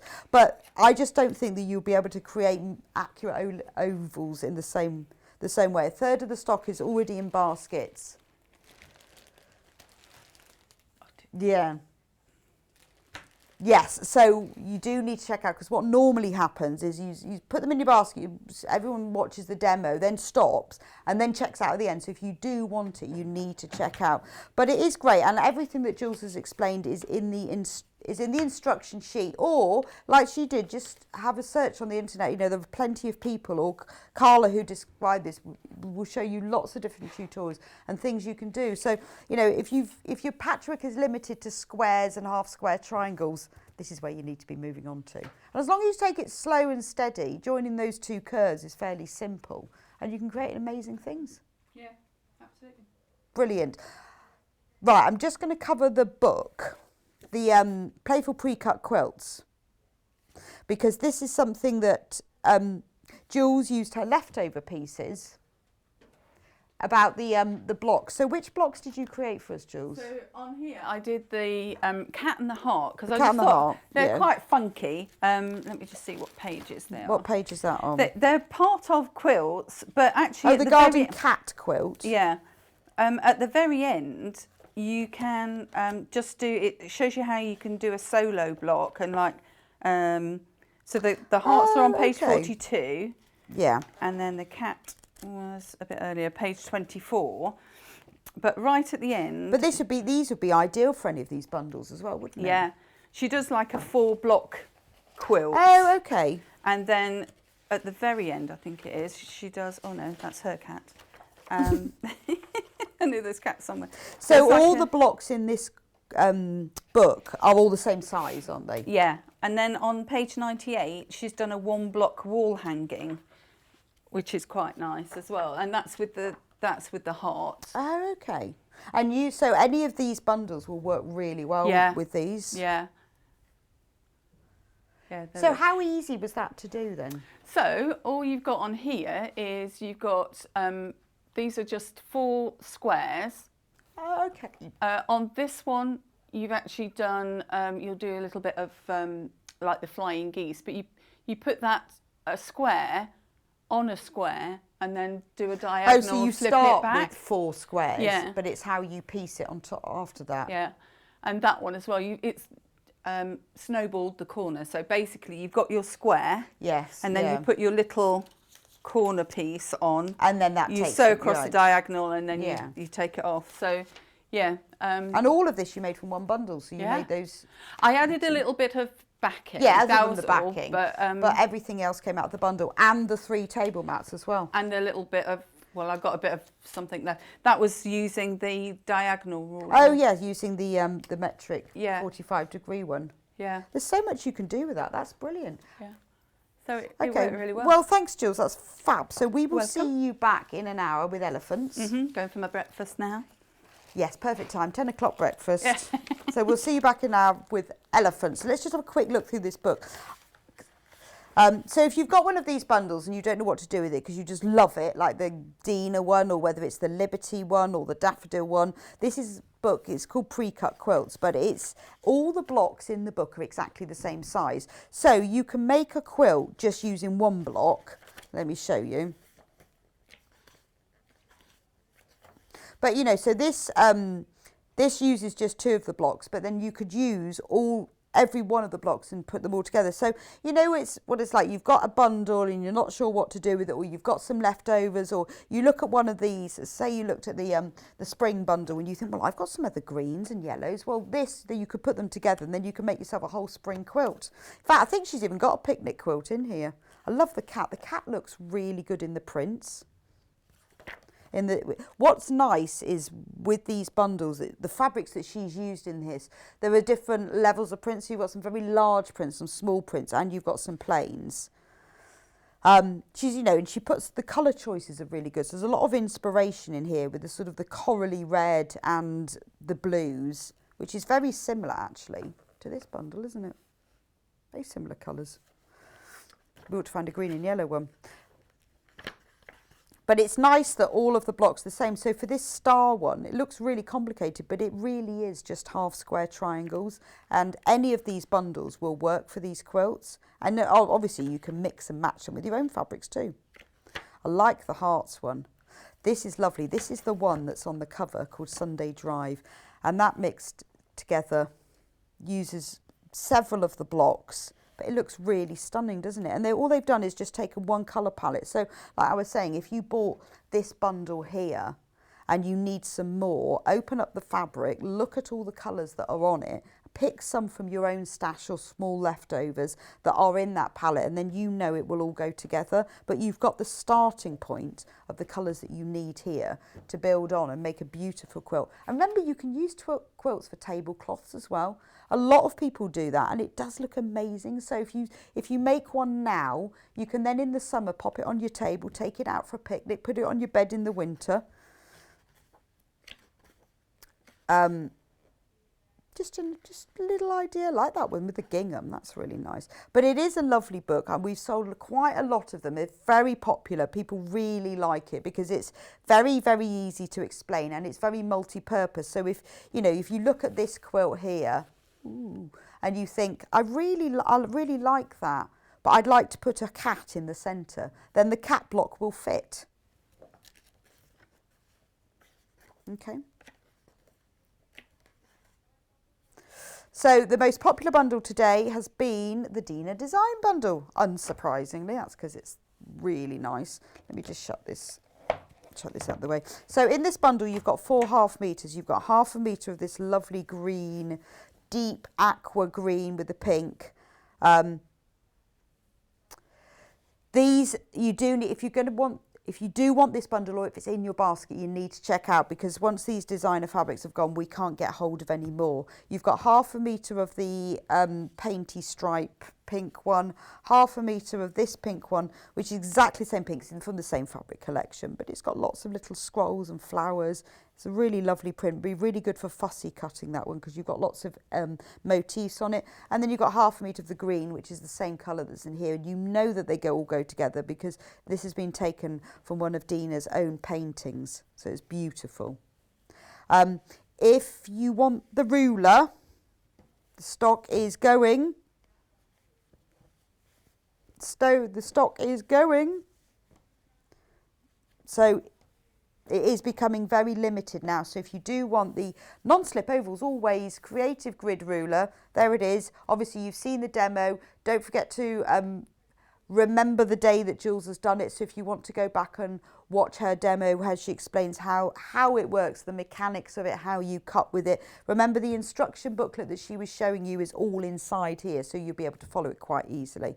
But if you want that, we are now on quite limited stock of it. Or if you only want it to cut perfect ovals for the bottoms of your bags, or you want to make a whole set of placemats, maybe you bought the extra wide fabric in the previous hour and you're thinking, oh, placemats to go with that big tablecloth that I'm going to make. This is perfect. But you do need to check out because we are on limited stock now. So, gosh, where does that time go? I will be back with you in a couple of minutes' time. We're going to be talking all about face masks because obviously we're still wearing face masks. About time we have a new set. We've got 3 brand new panels for you to make a whole week's worth of face masks. So I'll see you back here in just a couple of minutes' time.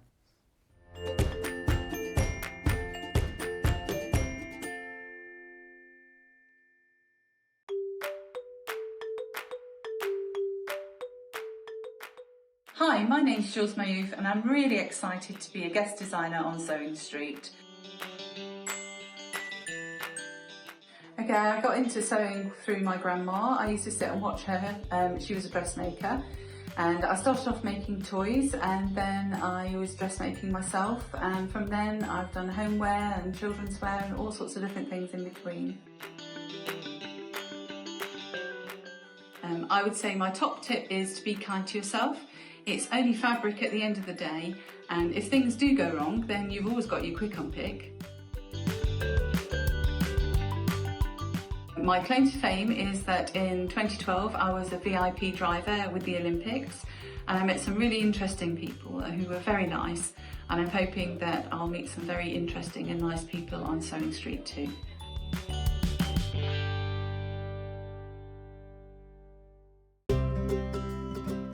In need of a crafting fix? There are so many ways you can watch Sewing Street and Yarn Lane. Sewing Street is live from 8 a.m. to 1 p.m. every day on Freeview 72 and Sky 670.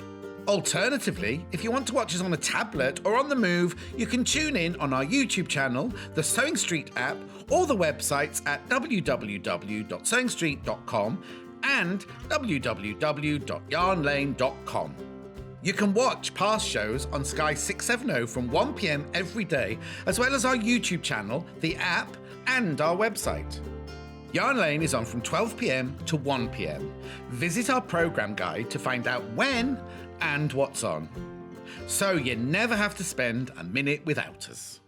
Have you heard about all of the different ways you can shop with Sewing Street and Yarn Lane? You can either shop on our websites, sewingstreet.com and yarnlane.com. You can also order by phone by calling our friendly UK customer service team. For Sewing Street, call 0800 001 4433, and for Yarn Lane, call 0800 4700 600. And don't forget about the Sewing Street app. Here you can shop all of the Sewing Street products as well as watch the live shows from anywhere. You can download the app onto your smartphone or your tablet by simply searching Sewing Street in your app store. And one final thing, no matter how many times you check out on Sewing Street or Yarn Lane in one day, you will only pay one postage and packaging. Happy shopping! Keep up to date with what's on Sewing Street and Yarn Lane, as well as all the latest news and special offers by signing up to our email newsletters. For Sewing Street, head on over to www.sewingstreet.com. Scroll down to the bottom of the homepage, type in your email address, click the envelope, and you're done. It's exactly the same for Yarn Lane. Head on over to www.yarnlane.com. Scroll down to the bottom of the homepage, type in your email address, click the envelope, and that's it. You are now subscribed to both Sewing Street's and Yarn Lane's email newsletters, so you'll never miss out on the latest news and special offers ever again. We know that shopping online can be a confusing and sometimes daunting task, and sometimes all you want to do is talk to a human being. Well, our family-run customer service team are on call 24/7. They're full of friendly, warm-hearted individuals, all trained to make your shopping experience as easy and as enjoyable as possible. And not only will they take your order, they will also help and guide you on your shopping journey, so you never miss out.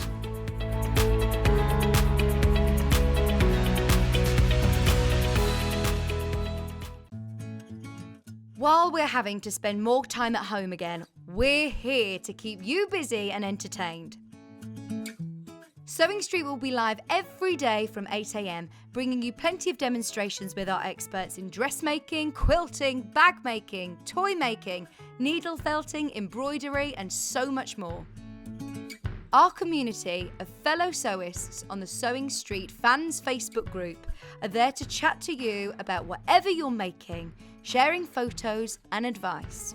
Check out the Sewing Street Facebook and Instagram pages for fun competitions and offers.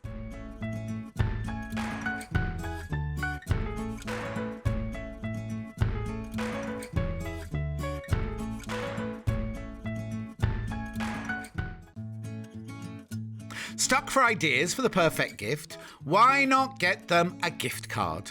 You can buy Sewing Street and Yarn Lane gift cards loaded up with anything from £10 to £500.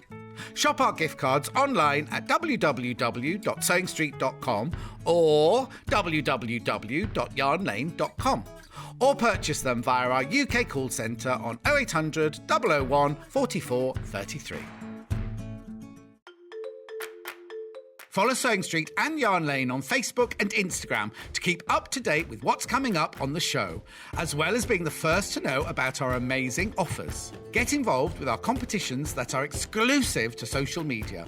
And pick up some top tips from us too.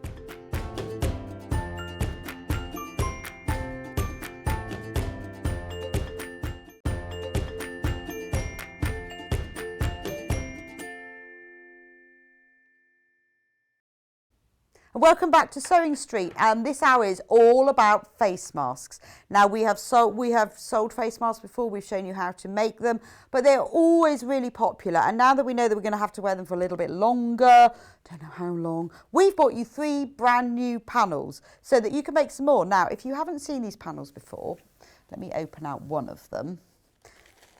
This is my favourite one. It's not called Rebecca's favourite, it has a name. This is called, oh no, that's not the one I want. No, I want this sewing room. That's the one I want. I've now messed up all of Hannah's order. This is the one I want to show you because this is my favourite one. The sewing room. So in the bundle, you get 4 metres of elastic, which is, that one's got even more than that. Oh, that's how I've mixed them up. You get 4 metres of elastic, so you get 2 metres of black and 2 metres of white. And that is enough to make a week's worth of face masks. So on the panel,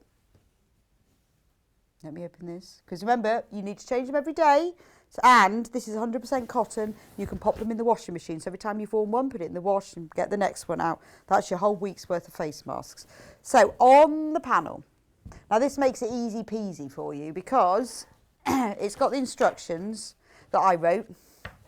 So if they're wrong, it's my fault. But they're not because nobody's told me yet that they are, and we have sold quite a few of these. So all the instructions are printed on here, so you don't need anything else. They're all on exactly how to make a face mask in detail. Then you have got 7 face masks. It might look like you've got more than that, but that's because they're lined. It's always recommended that you wear at least 2 layers. It's 100% cotton. It's a breathable, obviously. It's woven in the way that it is breathable, but it's tight enough so that they're fine for face masks. But you should have them lined. So there are 14 pairs here. 1 pair makes 1 face mask. You know, they're not medical face coverings. They're not designed for hospitals. They are face masks. However, they are made from pure cotton, so they're breathable. It is a tightly woven cotton, so it is what is recommended as a face covering, but obviously they're not medical grade face masks, but they are more than adequate face coverings. Now, I love this panel because this is called the sewing room. So, and why not? Why not have a sewing room mask? Look at this one. This one's beautiful, isn't it? I'm going to turn it round so you can see what it actually looks like the way up that you'd be wearing it. Isn't that one lovely? It's got a tape measure and a pin cushion and scissors and needles, and it's even got a seam ripper. And then this is the lining for it, because obviously you just have a plain, the linings match. You can use any lining with any of them, but we've put them together so they sort of go, but that's up to you. So you've got that one, that's the sewing room. You've got this one, all different buttons, even teddy bear buttons. This one that's lace, little lines of lace. This one is more buttons.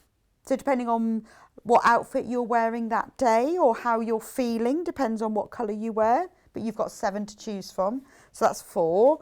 And then on the other 3, you've got the same sewing room, all different notions, but in a navy background and in a slightly smaller scale.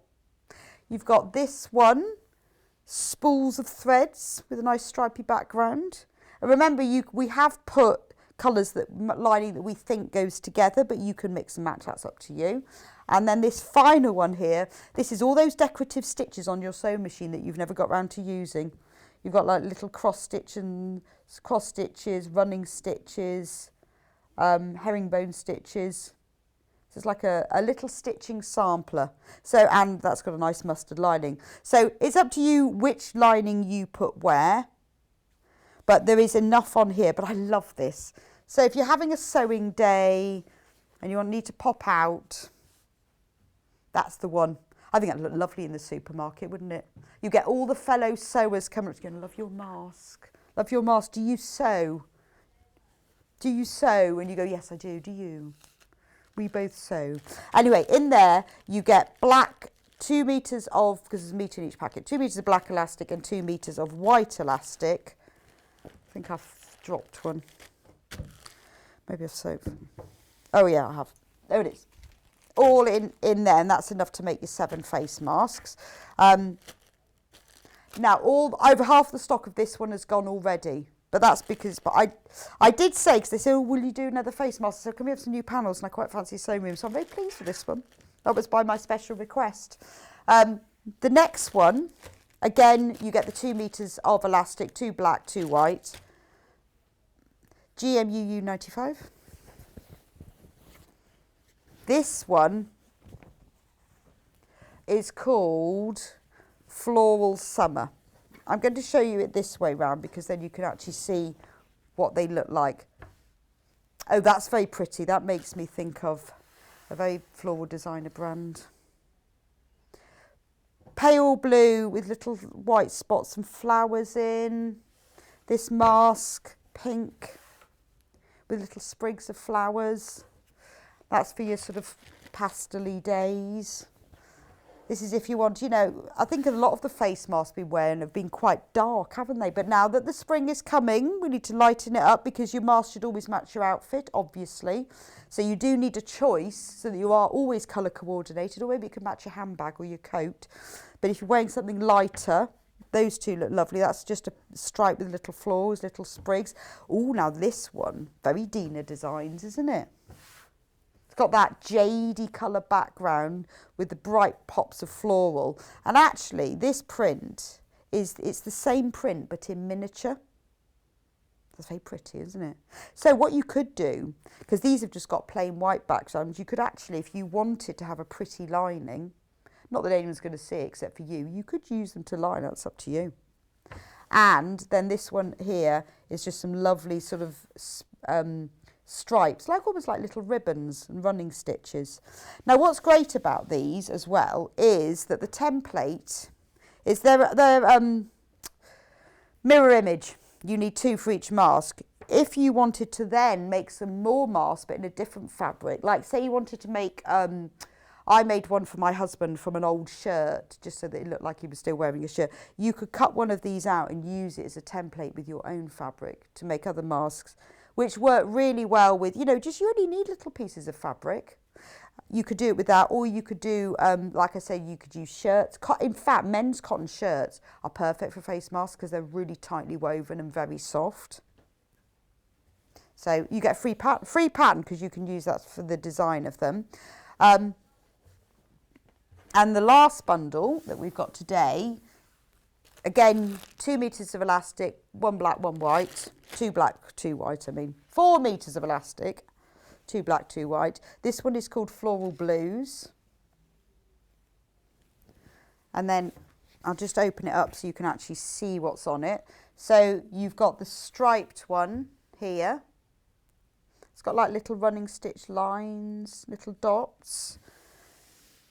You've got this beautiful floral one, which is the really sort of a deep blue, not like navy, but just a deep blue with these lovely bright flowers on it. And then a paler blue background. That's very pretty, isn't it? It's quite Liberty, that one, I think. Very pretty. Then we've got a little pale blue spot with a ditzy print on it. And pink wobbly stripes with a floral print on. And then you've got that, I like that green. Nice green. That's very 1950s green with the little spots of flowers in. And then finally, the blue one here, which has got little sprigs of small like daisy flowers in. And then all of these have got white backgrounds, white linings. They're all drawn out for you. But again, you know, remember you can use these fabrics from your own stash should you want to use them for the patterns, or if you want to use the linings for the outers, you can mix and match them. With these two panels and the other one, they have got white linings, but with the first panel, the sewing one, they've got coloured linings. But you could use your own fabric to line them if you wanted to. Now, the other thing that we have got back in stock, which we've had out of stock for a while, is the special interfacing. Now, this is a product that is made specifically by Vliceline, and they recommend it for that third layer. Now, you don't have to put a third layer in a face covering, but if you want them to be have extra protection, this third layer is the right, it's recommended by Vliceline to put into face masks. And when I show you how to make face mask in a minute, I'll show you how it works. But all you do is you cut it, you cut out the pattern and you use that pattern to cut it exactly the same shape. It's $2.99 for half a metre. And you can get a lot of face masks out of here. I should have worked it out, but you can get you get the whole week's worth. You need half a metre to do that. Now, we have got a review on our website from when it previously sold out by Mrs. Flintshire, or Mrs. P from Flintshire. Bought to make masks for myself and a friend, easy to work with. I mean, it really is, because I have used it, and it's very easy to cut, and then you just attach it to the back of your fabric and then you use it in the same way. It just gives you that extra layer, but it is breathable. Another review for you. Good product for face mask inner. Thank you very much. It is. I mean, it has been. It's not designed by us. It is by Vliceline. It is specifically for face masks. Remember, it's not medical grade. We don't claim it to be. It's a face covering. But this third layer does give you that extra protection. We got a message from Sue. Oh, Sue has gone. Oh, Sue's back. Great panel instructions. I use the template to add a third layer. Thank you, Sue. Oh, brilliant. Thanks very much, Sue. Because, yeah, the template you can use for your own fabrics. I said shirt fabric is brilliant. I collect old jeans and old shirts, and shirts are perfect for, don't use jeans, they'd be too thick, but shirts are perfect. And particularly if you're making face masks for men, then it gives it a little bit more interest, a blue check shirt, but still blends quite well. But the template you can use for lots of other things.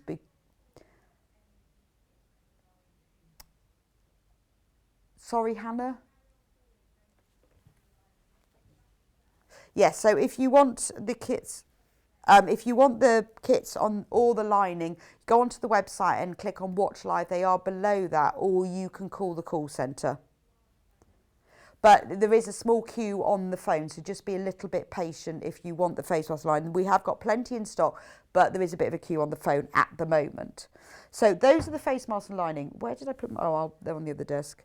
Now, if you've got your own face masks, your own panels, and you want to make your own face mask, we are selling the elastic on its own. So a metre of black, let me show you, 99p. It does come pre-cut, so if you multiply, you will get it in 1 metre packs. Now, I recommend, you probably only need 40 centimetres for a mask, but I often say to people, cut it a bit longer, then you could be sure. So you will make probably 2 masks out of one length. It depends how big your ears are and how big your face is. But approximately you'll make, if you've got a normal size face, you'll make 2 masks. If you've got a slightly bigger one, you'll make 1.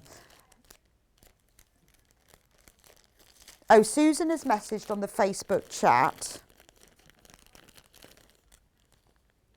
She says, she said, I understood that face masks have to have 3 layers, which is the message that they'd had in Wales. Ah, so the message in Wales and Scotland is different to the one in England. I think, I mean, it did change, didn't it? It got very complicated whether you had to have 1 layer or 2 layers or 3 layers. But, yeah, so in Wales and England, it was advised to have 3 layers. But again, it is Wales and Scotland is 3 layers and England is 2. Well, I mean, honestly, it got so confusing. Nobody even knows what you're supposed to be doing when anymore. I mean, there's loads of different guidance. So you can add another layer if you want, but remember these are face coverings, really. You know, they're not recommended for hospital wear. They are not medical grade face masks, they are face coverings, and different places have different recommendations. It really, you know, it's up to you. If you want to put the third layer in, then we do sell this as a third layer. You can put cotton fabric as the third layer, that's up to you, or you can just do the 2 layer. But it is recommended everywhere that you wear a face covering, and that's what these are. But we have used 100% cotton, A, because it's very tightly woven, and B, because it's fully machine washable. And that's really important because you need to wear them for a day and put them in the wash. And this Glycerin product as well is fully machine washable up to, I think, about 60 degrees. And so also it's not a woven one, it's bonded, and that's why it is recommended for face masks, because it doesn't have the same holes that a woven one. It's a non-woven interfacing. It's very light though, so when you add it to your face mask, it won't add loads of bulk or remove the breathability. It's very lightweight, it's very fine, but it is perfect for that third layer, and because it's non-woven, it doesn't have all the holes in it. So the elastic, white elastic by the metre, and that should make two face masks depending on the size of your face. 99p for a metre, 6mm wide. Nice soft elastic as well. Oh, sorry, message from Elizabeth. Good morning, Rebecca. I've just ordered all 3. You've really cheered me up this morning and I'm looking forward to your demo. Oh, thanks, Elizabeth. That's very kind of you. Oh, well, let's hope I don't get it wrong then. I made something the other week and it all went wrong. Just went wrong from beginning to end. Do you have sewing days like that where you just think, I'm going to just have to walk away? I put a zip in something. Just went wrong from the beginning to the end. So let's hope it goes right today. Now this elastic, just saying, is really soft as well, which is very important around your ears. It's not that really, really stiff elastic. It is very soft. Yes, and Hannah would like to make a scrunchie. Yes, if you want to make a scrunchie, Hannah, this elastic is perfect for scrunchies. Because she's got some silk satin fabric and wants to put it in her hair. So yes, if you are making scrunchies as well as face masks, this elastic does not have to just be used for face masks. It can be used for all sorts, but it's actually quite a soft elastic, and it's 6mm, so it's quite narrow, so it sort of sits on top of your ears a bit better. Right, shall we go on to making them? Hannah? Good. I'm just going to move to my making desk. The making desk, which actually looks very tidy. If you saw my making table at home, it's a bit of a mess. I had feathers everywhere yesterday. I had to get the hoover out because I took some feathers out of a pillow, and then the dog got involved and the dog had feathers. Oh, it was a terrible mess. Anyway, look, this is some of the masks I've made before, which I'm just going to show you. These were from previous panels. Now, what I did with this panel, and would work really well with this sewing room panel, is I embroidered this one. So this is one of our previous panels. I'm not sure we sell anymore, but you get the idea. It's floral. So before I sewed the whole thing together, I embroidered on top of some of the different elements, which if you look at them, I've got a bit of back stitch, some stem stitch and some French knots, and it makes it really pretty. So with any of the face masks, there's another one I made, a pink one. But obviously you must embroider it before you make it, otherwise you can put holes in your whole face mask. If you do embroider it, then put the third layer in, because obviously you're making tiny holes. But it just makes it a bit prettier. There's a plain one and a pretty one. But with the sewing room one, that's the one I'm going to do because it's my favourite one. You could embroider over any of the details. It just makes it a little bit prettier, doesn't it? Just a bit of interest. But as you can see, there is no embroidery on the inside, so I did do it. And if you are going to do that, do it before you cut the panel out, because to get a nice effect, it's best to use an embroidery hoop. So if you do it before you cut the panel out, then it's a lot easier. And then you can embroider as little or as many of the details as you want. You could even put your name on, which would be odd, but you could, should you want your name on. So this is where we start. First of all, cut your instructions off because you're going to need them. Now we are now limited on the new sewing room one. And then when you finish, you can make a face mask out of the instructions. You go around the supermarket saying how to make, but actually, to be fair, you could use it for the, if you wanted a bit of extra fabric because you wanted to make another one and line it, you could use it as a lining because no one's going to see that. You could use it for anything. I think it'd look quite nice to have. I like text fabric. People get closer to you and they'll say, clip the seam allowance and press the seams open. So actually, I think it'd make quite a nice face mask. So put that to one side. Now, as it says, use a 1/4 inch seam allowance throughout for these. The seam allowance is included, so you don't have to add that on. Which one shall we make, Hannah? You can choose. Oh. The one with the spools on, that one. Okay. That's her favourite one. So we're going to cut them out first. I always like to, and we need the lining as well. It doesn't matter which panel you're making. The instructions are the same for all of them. Oh, the sewing room's now sold out. Oh, but that's the one I'm cutting up. Well done to all of you who've got the sewing room. Now remember, you can use whichever lining you want. I'm just using the one that's next to it, just because it's next to it. Do I have, yay, an iron? Yay! I'm going to just plug it. We don't sell nose wires, but you can use this paper clip. I know a lot of people use paper clips. A lot of people use paper clips. If you want to put a nose wire in, you just have to put leave a little gap in the top bit, I think. There's many, many different ways of doing it. So before you start, give it a press. Because although you just want to cut it out, you will get a neater, more accurate finish if you've actually pressed your fabric first. Now these are all labelled face mask lining left, face mask lining right, face mask outer left, but actually they are exactly the same. They're just mirror image. The only reason they're labelled is just so that you know you've got enough pieces, but they are mirror image. So once you've given it a press, you just need to cut them out. Remember, all the seam allowances are included in the piece, so you haven't got to add a seam allowance on. I did that for you. I've got one of these, and mine's got a mouth with a tongue sticking out of it, and a smile and like sticking out tongue, and I often forget which one I've got on, and people give me funny looks in shops, and I forget that's because I've got a tongue sticking out.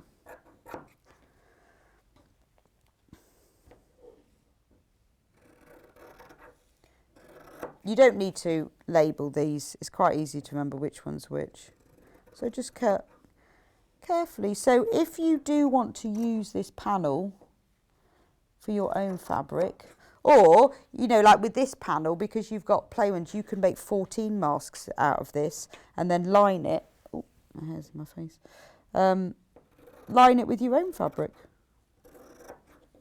But remember, you must use cotton fabric because it's got to be machine washable and it's got to be breathable and tightly woven. So do whatever fabric you use, make sure it's cotton. Or cotton lined at the very least. So, oh, God, that was a bit inaccurate, wasn't it? Cut that one out. Right, I'm going to sew this one together first and then we'll do the lining. You should cut both of them out, but, oh no, it's hard. I've got time. I've got time. Just so you know. The summer floral is about to sell out as well. But the blue one is still available.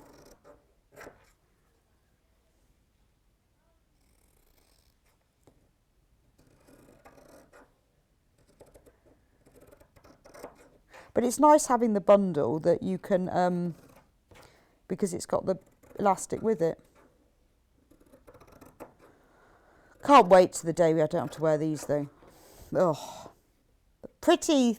They are very pretty and very lovely.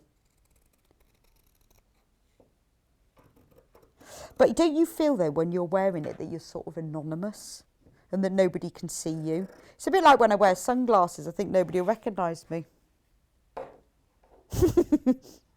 but they always do.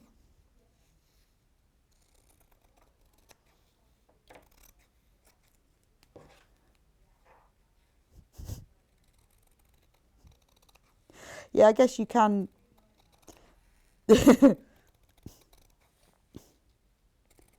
Oh, I just hate wearing them. I mean, I know we have to and all that. So if you're going to wear one, you may as well wear a pretty one. That's why mine's got a smile on it. And I've got a flowery one. And I've got one with buttons all over it. Not buttons sewn on it, buttons like a button print fabric, to be fair. Now, so there's those cut out. Now, if you want to use the special lining, what I have here, I'm going to try and stay tidy. This is the special Flyzoline lining. I've already cut this piece. This is what piece I used before, so it's a bit bigger than this. I've cut mine. Hundreds of units of this have been taken. Wow, so we've sold absolutely loads of this, which I'm not surprised. Now, if you do want to use this, it doesn't matter whether you put it on the back of the lining or the back of the outer. It's exactly the same thing, entirely up to you. But what you need to do is, I'm going to put it on the back of my lining. Now, because it's non-woven, it doesn't have any direction or any grain or anything. So you don't have to sort of follow grains. You can put it however you want. Whereas if you were cutting cotton fabric, obviously, you need to make sure, you know, if these were in your own fabric. So if you do use this for your own fabric, that's the straight of grain. This is a curve, so the straight edge is your straight of grain. So say you were cutting them from a checked fabric or something, this straight edge is the straight of grain. But because this is a non-woven fabric, you can put it wherever you want. So make the best use of it. That's what I mean. See, look, you can get loads from it. Anyway, what you need to do is, I'll just show you with one. Just pin it to here and cut out all the way round. We'll just do it with one, shall we?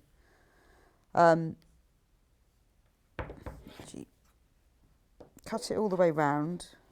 It's very lightweight. It doesn't matter whether you line the outer or the lining, but you need to put it on the wrong side of whichever one you're using. It will still sit between the layers. And then what I would do is tack it together all the way around the edge, either by hand or use a machine. If you're going to tack it by machine, then do it within the seam allowance. So just say 1/8 of an inch from the edge, and then it will become as if one piece. So if you tack that together now, that will now become one piece, and then you just follow the instructions as normal. And you've got that third layer inside. So that's how you use that. Really easy. And remember, because it's non-woven, you can get a lot out of it. So that's my piece. That's why it looks a bit cut about. Yours won't come like that, with all bits cut out of the edges. Unless somebody packages my piece up by accident.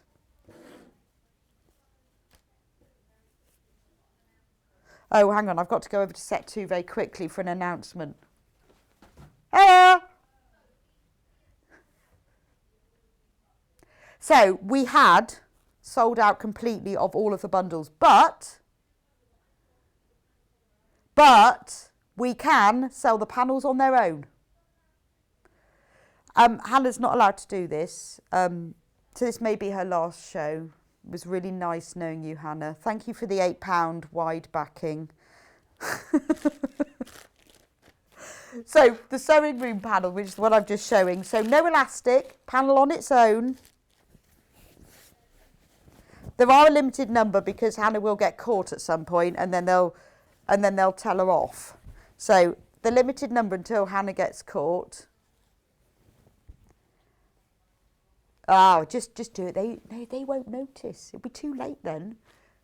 There's not many, but if you want just the sewing room panel without the elastic on its own, Hannah has pinched them from somewhere else. So before she leaves us.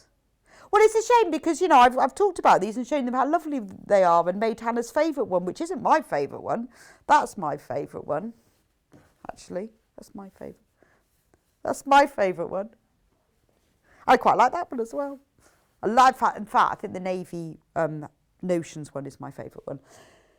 So if you want this one, it doesn't have the elastic, but you can get your own elastic. Actually, can't you just buy the elastic separately? Oh, there we go. So make your own bundle. You could buy this panel, buy the elastic separately, make your own bundle. So that's the sewing room one. Is that one on screen at the moment? Right. Oh, and Gillian sent in a question.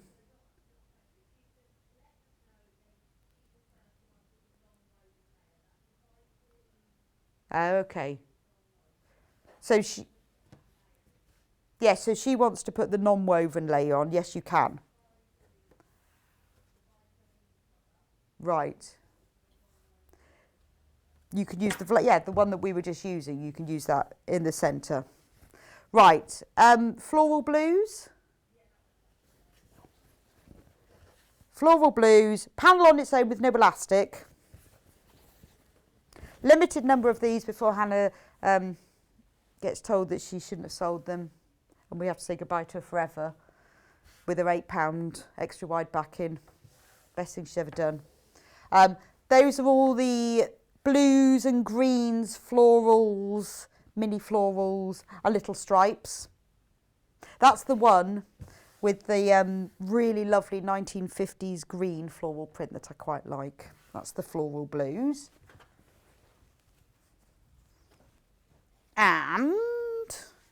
And finally, Hannah's contraband panels. You're going to get in trouble for this, Hannah, you do know that. They've probably put that in for another show. You better hope nobody's watching this morning. As in, those people who planned the show, hope no one's watching. This is the floral summer.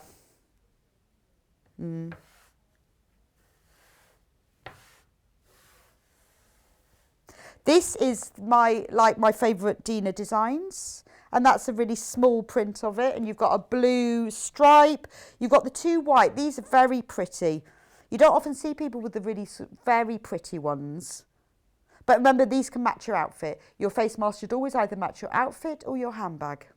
Or your coat, but not your wellies, because we're not going to get any more rain now the summer's coming. I think it looks nice when you're if you make it, if you're making yourself something, a new dress or little blouse, then make yourself a face mask at the same time.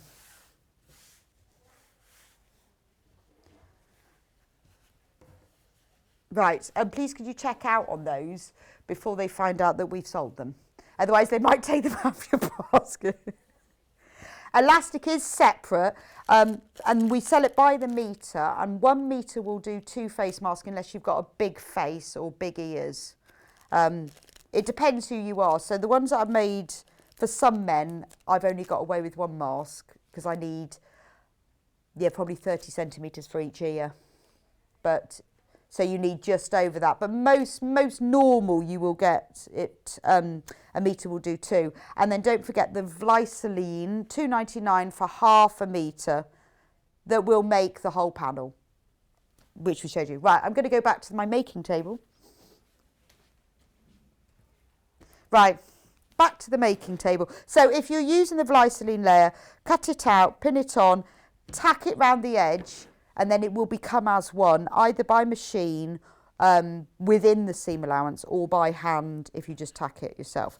So I'm going to take that out because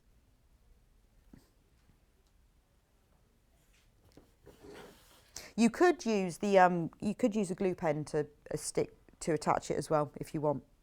So what you do next, and this is all in the instructions, so you haven't got to remember this. Remember, your instructions are written on there, which you can also use to make another face mask from, because look, see, shows you how little you need. You could make a face mask from the instructions.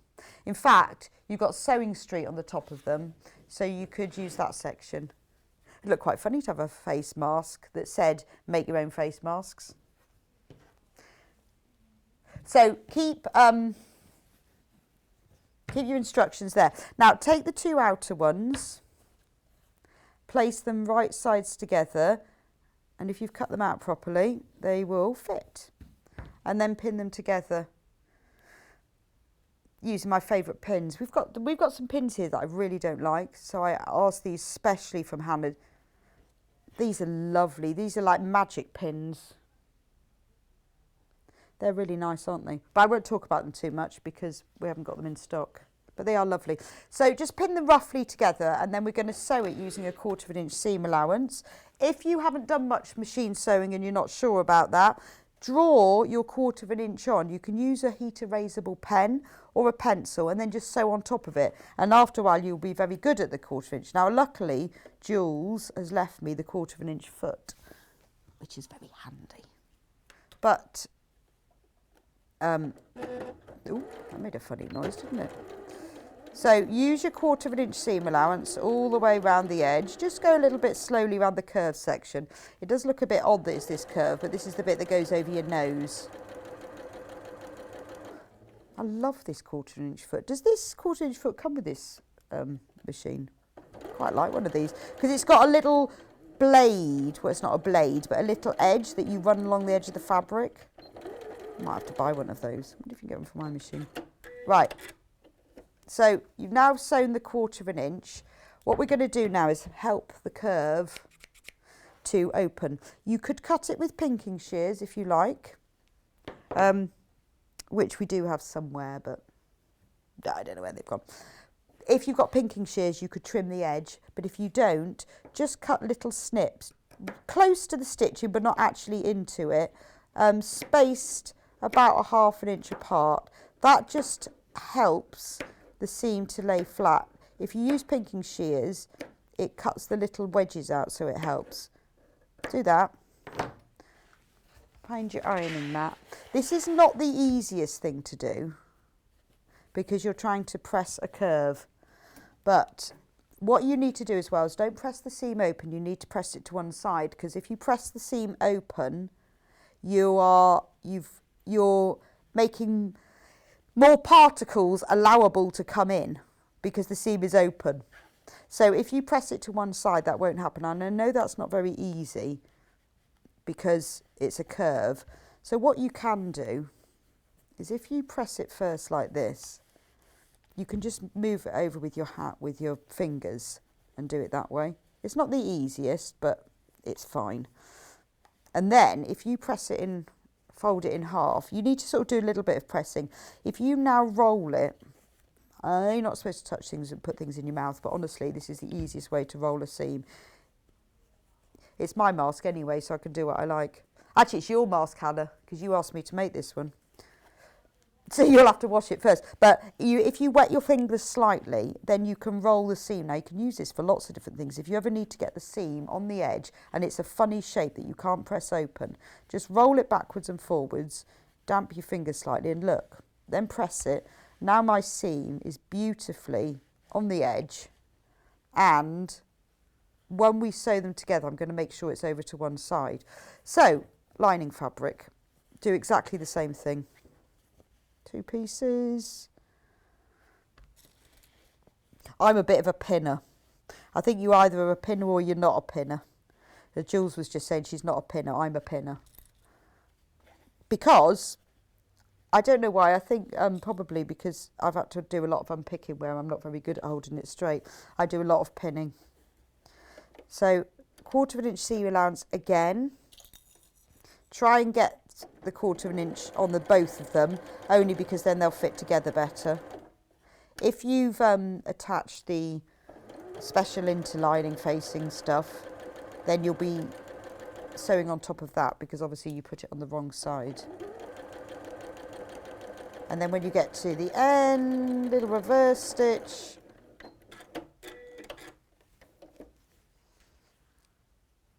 If you take the time to get this seam, oh, I forgot to snip it, laying nice and flat and to one side and on the end at this stage, you will find it easier to put together at the next stage. So sometimes what you can do is if you just get a pair of scissors, just the roundedy bit, and run it along the seam, that helps to push the seam to the edge. Don't use the pointy bit because you might go through the fabric, but wet your fingers and roll it. If you're doing anything like yesterday, I was doing a circle to go into the middle of a Dresden plate and I needed to get the seam right on the edge. And if you just spend a little bit of time rolling, you only need to do it say 3 or 4 times and it goes right on the edge, and then you give it a good press.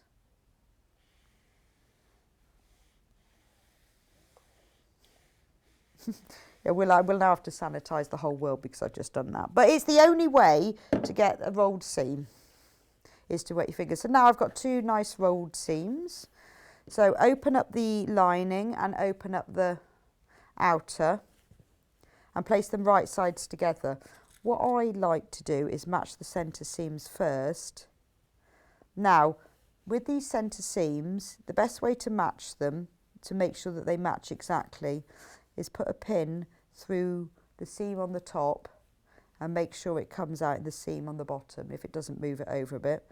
With the seams, they need to be pressed to one side. Remember I said so that you don't have it open and particles come through. But have them facing opposite directions, otherwise you'll have a lot of bulk on the top of your nose. So if you see this seam is going that way, and if I turn it over, that seam's going that way. So pin that at the top. Now turn it round and let's do the bottom centre seams and make sure they're facing the same way. So where the lining seam is pointing that way, make sure the lining seam is pointed the same way, otherwise you'll have a twisted seam in the centre. And then with the same with the other seam. So they'll be facing, also doing it that way, it's easier to match it up. But otherwise it will reduce the bulk on your nose while still sort of protecting it by having the seam pressed to one side.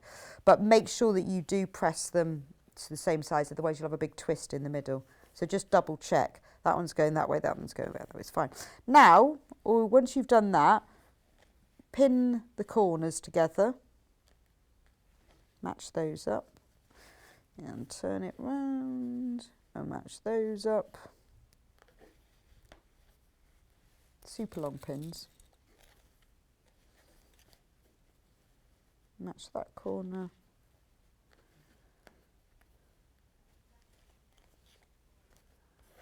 So the graphic on the screen at the moment is for Floral Summer. That's the panel on its own with no elastic, but we do sell the elastic separately should you want it. The Sewing Room panel on its own has sold out. Once you've pinned together at the corners, just pin between.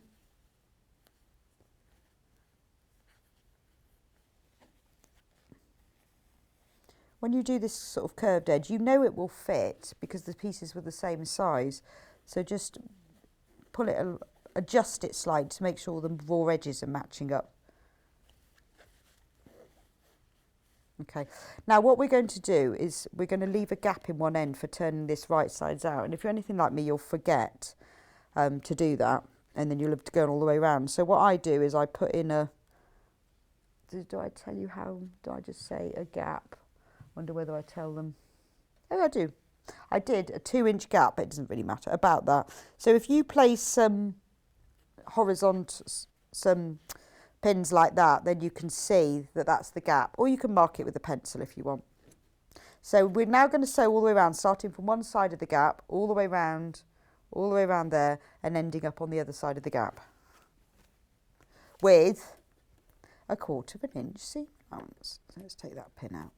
But you can mark that gap, but I quite often, I don't know what happens, I think it's I start off thinking about the gap and then I'm thinking about something else while I'm working all the way around, and then I forget it at the other end.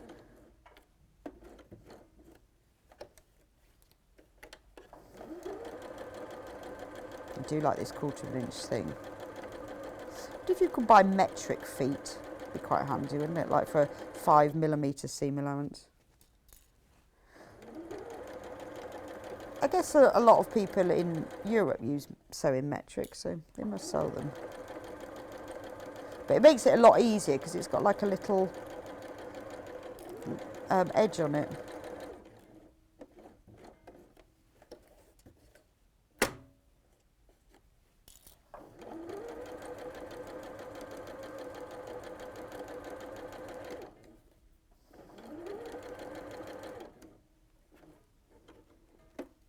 I'm just winding it at the corners because I want to make sure that the 1/4 inch seam allowance is right.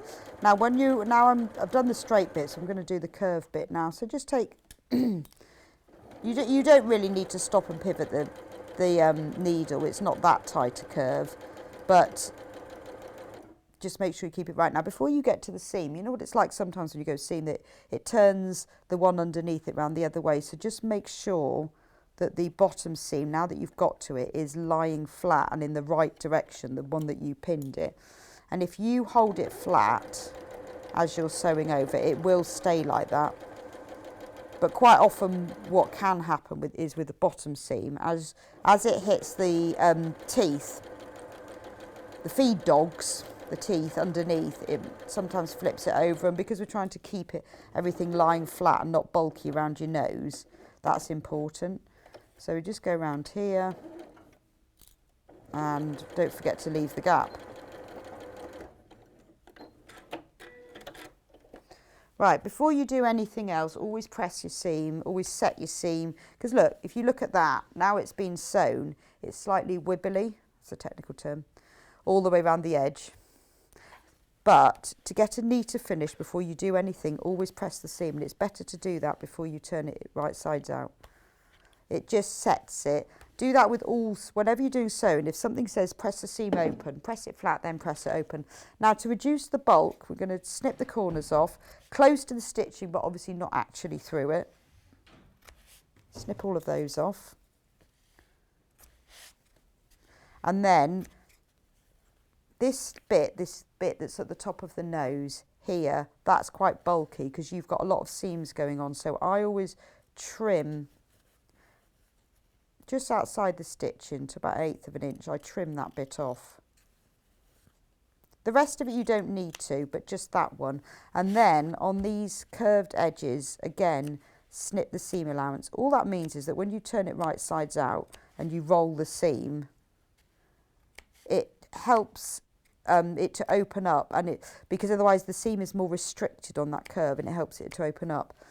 The turning gap, which you left on one end, which I'm not quite sure mine's that big enough really, fold that over and press it, because it's easier to do that at this stage than later, and then fold that side over. The rest of it you don't need to bother with, just the turning gap, I would say. Now turn it right sides out, so put your fingers inside, go right down to the other end, grab that bottom corner. If you push that through first, it's easier to turn right sides out then. Okay, now you just need to put your fingers in and push out everything.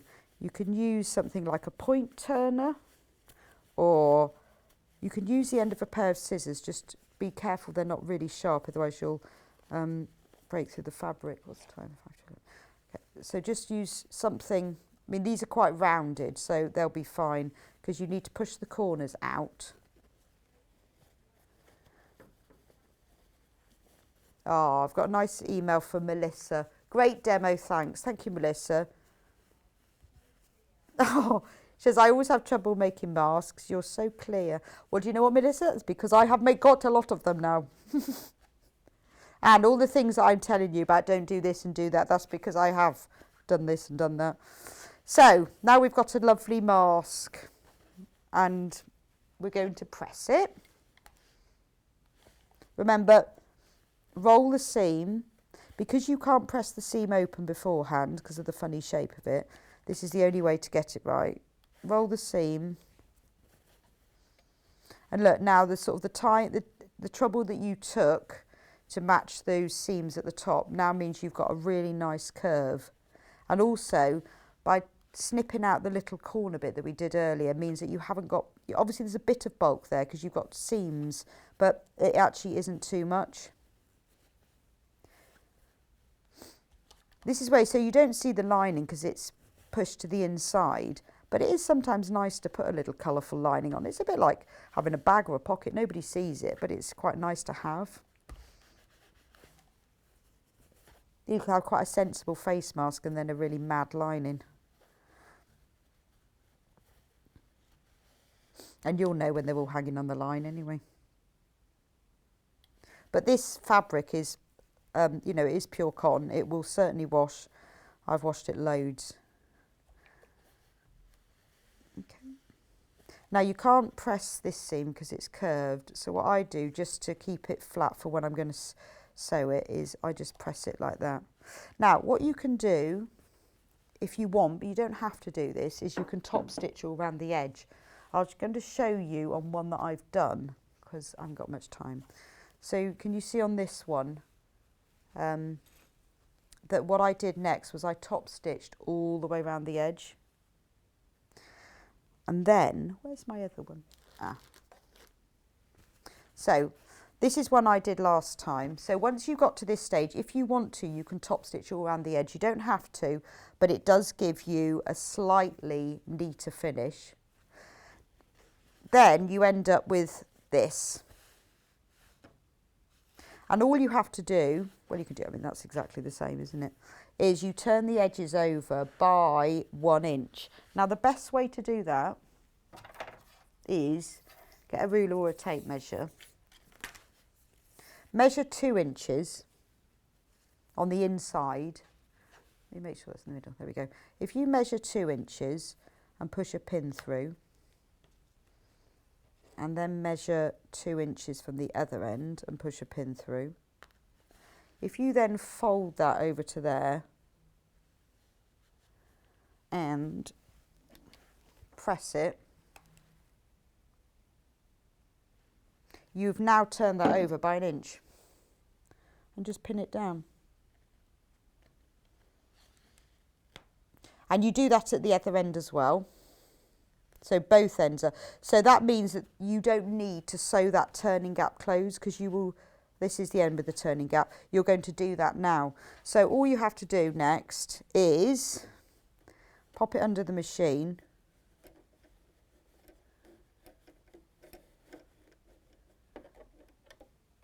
Pop it under the machine.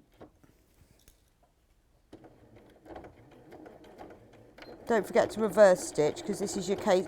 Now you might think, gosh, that's a big casing for narrow elastic, but I've tried all different widths for the casings, and some elastics I know are different widths. If you haven't bought this narrow one but you've got a thicker one, then it's very difficult to get through.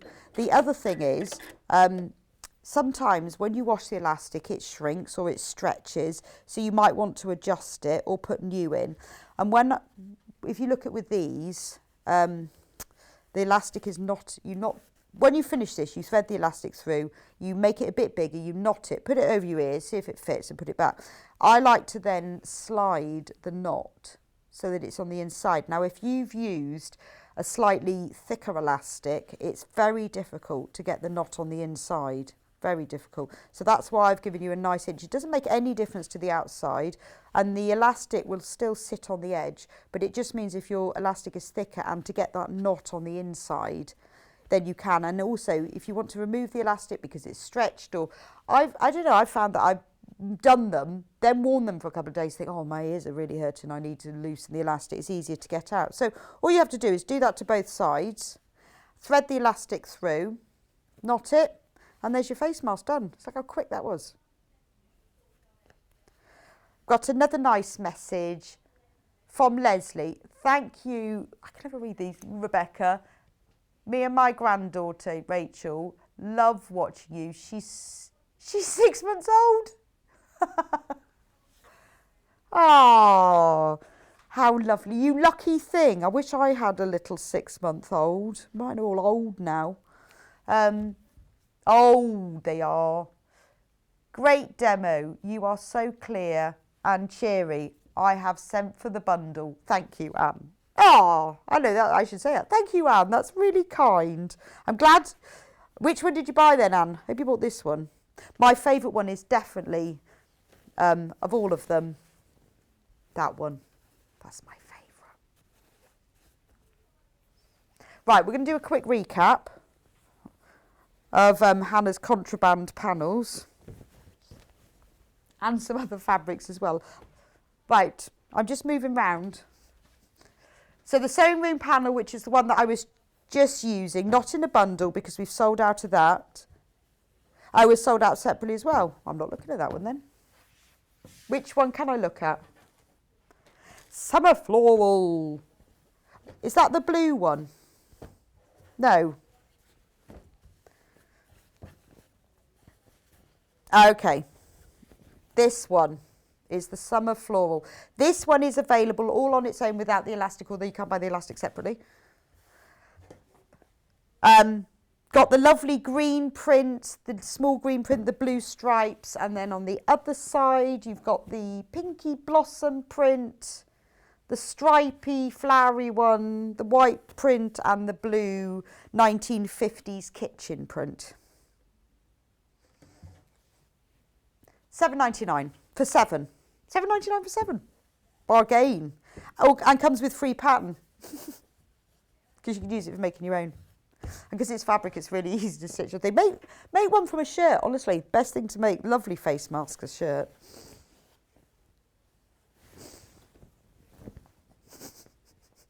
Hannah's moaning that I keep touching my face. It's because I'm talking about face masks. How can you not touch your face? Well, I will. Oh, they're snagging me now. How do you not touch your face? I always touch my face. Anyway, this one is called Floral Blues. That's because it's floral and this is blue and that's green and that's stripy. Yeah, luckily you won't get any of the ones I've touched. You will only have them from the incredibly sterile warehouse where no one touches their face. Blue, floral, 1950s green kitchen and another blue spotty one. Okay? So, elastic on its own, by the metre, 99 pence in black or white, depending on whether you've got white masks or black masks or dark masks or light masks.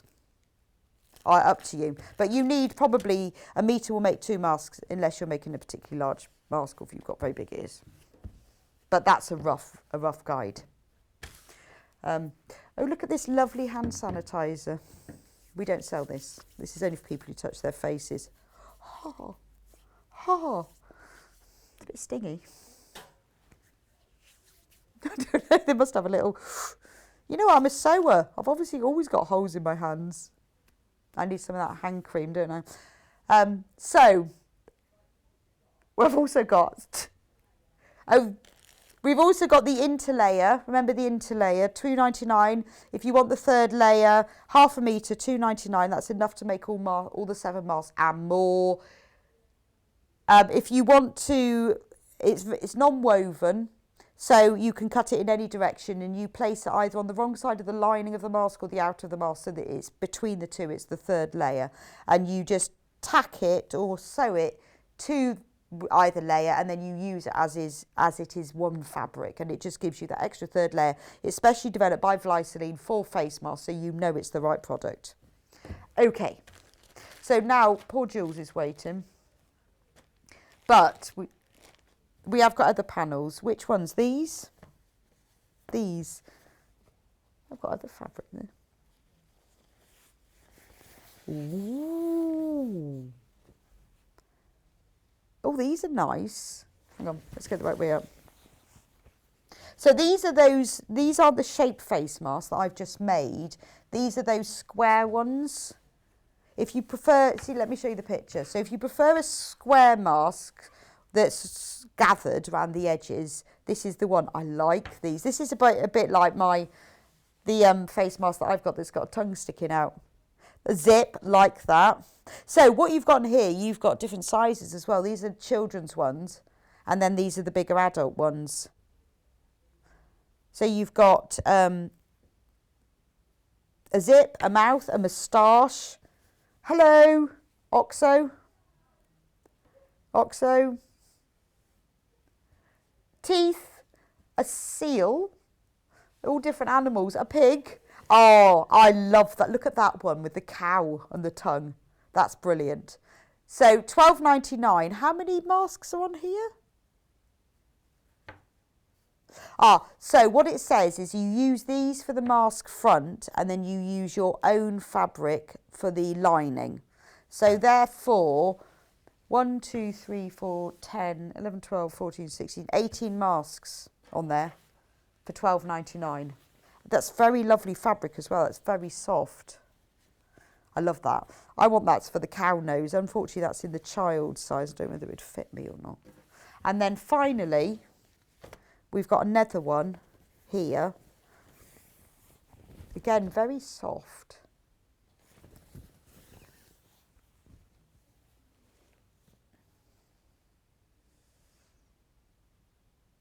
These are great faces, aren't they? There's the seal. So the other one had the instructions. This is if you just want to make, you want a square panel to make an ET. Look at that one, an ET face mask. That's ET. That is definitely ET. Well, or it's some sort of alien. Yeah, Hannah says it looks like her at 5 a.m. Oh, I'm not staying for a sleepover at your house, Hannah. Oh, and there's one with safety pins for all the sewers out there and mouths. $12.99 for 1, 2, 3, 4, 1, 2, 3, 4, 6, 24. But obviously you need to use your own fabric to line those. So there's loads and loads of face masks for you to choose from. I hope my demo made sense. And thank you for your lovely comments. And obviously, I've now got to sanitise everything because I've been told off for, well, I had to use my, you have to, because actually that sanitizer is quite nice. My hands feel quite soft now. You have to wet your fingers to roll the seam, but you'll know that, everybody out there. It's only Hannah doesn't know that, but you have to, don't you? Anyway, I'm going to have a tidy up and sanitise everything, and then I'll see you back here in a couple of minutes with Jules and her elephants.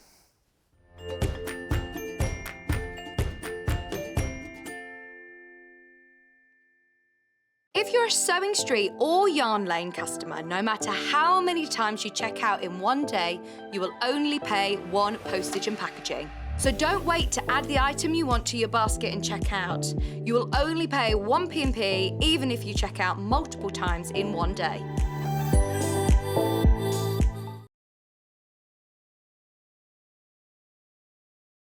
Hi, I'm Wendy Orlando and I'm a craft blogger.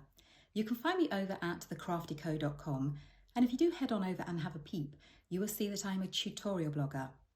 I do all kinds of crafts, but my passions are crochet, knitting and sewing, which I've done for over 45 years. In that time, I've made lots of mistakes, but I have learnt lots of tricks and top tips that I can't wait to share. What I'd like to bring to the Sewing Street table is to show that you don't need to have gone to university or have a degree in design to be able to sew. You just need passion, a bit of courage to take the first steps, and a whole lot of patience. Oh, and an unpicker. You will need an unpicker. I do hope that you will follow me as I take my Sewing Street journey, and I look forward to seeing you all again soon.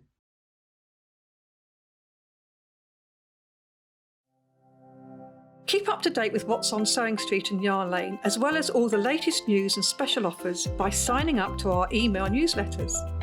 For Sewing Street, head on over to www.sewingstreet.com. Scroll down to the bottom of the homepage, type in your email address, click the envelope, and you're done. It's exactly the same for Yarn Lane. Head on over to www.yarnlane.com. Scroll down to the bottom of the homepage, type in your email address, click the envelope, and that's it. You are now subscribed to both Sewing Street's and Yarn Lane's email newsletters, so you'll never miss out on the latest news and special offers ever again.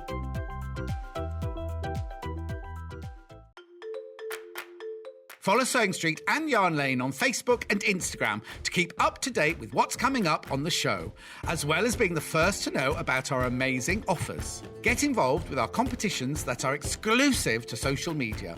And pick up some top tips from us too.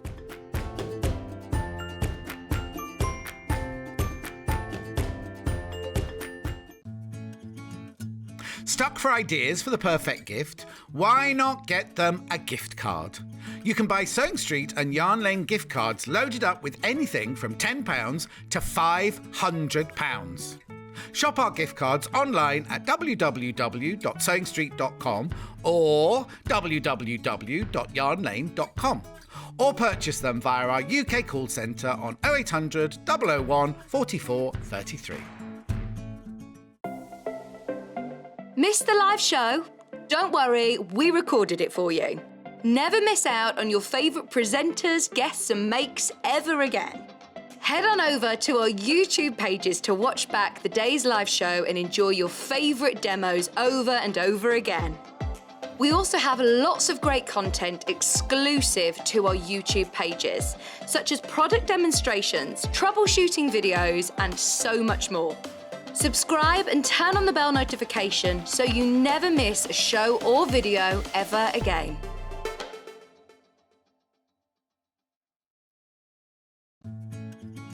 While we're having to spend more time at home again, we're here to keep you busy and entertained. Sewing Street will be live every day from 8 AM, bringing you plenty of demonstrations with our experts in dressmaking, quilting, bag making, toy making, needle felting, embroidery, and so much more.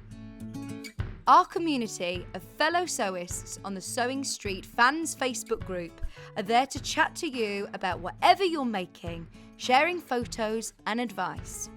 Check out the Sewing Street Facebook and Instagram pages for fun competitions and offers.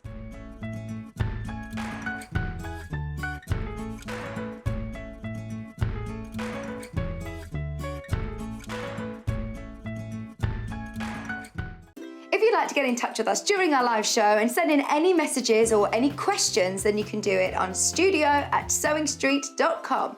Alternatively, you can message us on our official Facebook page.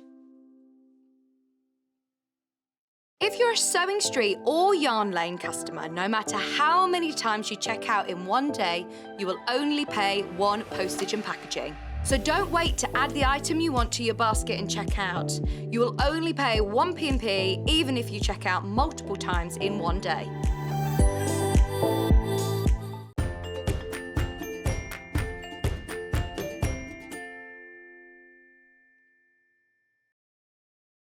And welcome back to Sewing Street, to the Elephant Hour.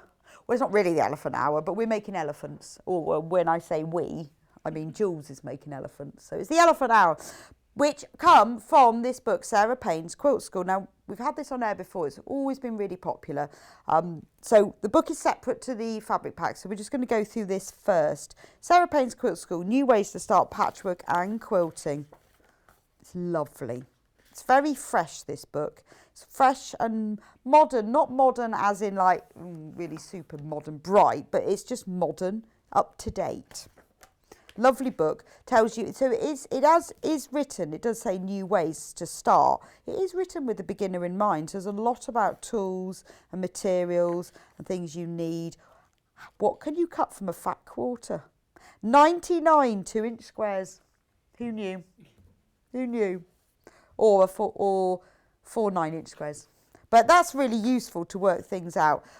So it's all tools and materials, all that sort of stuff. Basic techniques, cutting, sewing, pressing, how to cut squares. And then we move into the projects. And it starts off very simply. So if you're new to patchwork and you want a book that will take you very simply to something, you know, a tote bag, it's a really lovely project. Look really nice, whether it's plain, bright, zingy fabrics, monochrome or small floral ditzy prints. You know, a very simple bag, but if you're new to patchwork, that's perfect.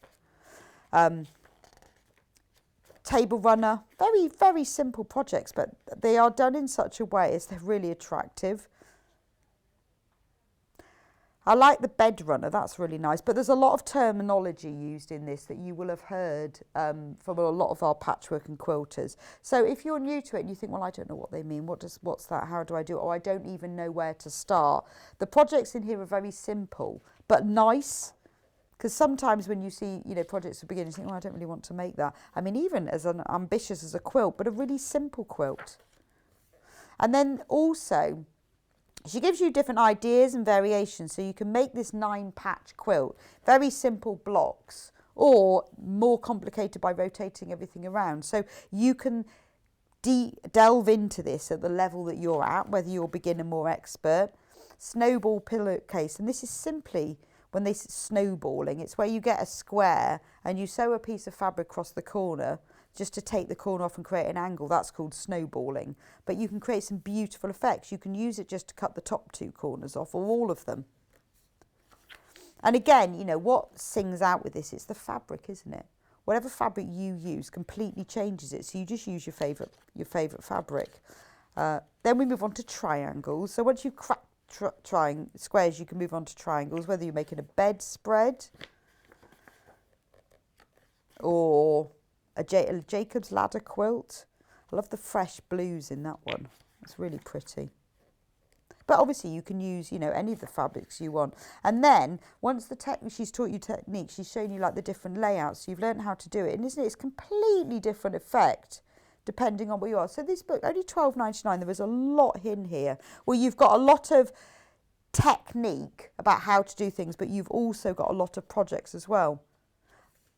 And you've got, you know, simple things. I like this, that how to make an envelope backing for a cushion cover. So nothing to do with the patchwork or the quilting on the front, but this is something you need to know. If you want to make a cushion, how do you finish the back? Maybe you're a beginner, you don't want to put a zip in, or you haven't got a zip. This is a really simple way, but they're showing you how to do it. Or you don't want to sleep on a zip. Flying geese, that's another term that you hear. What on earth's a flying geese? Flying geese is basically just a row of triangles. But there's a special method to create the geese in the sky that's shown here, and it is very clear. The step-by-step photos are very clear, very easy to understand, and then you create a flying geese, which is basically a triangle in the sky.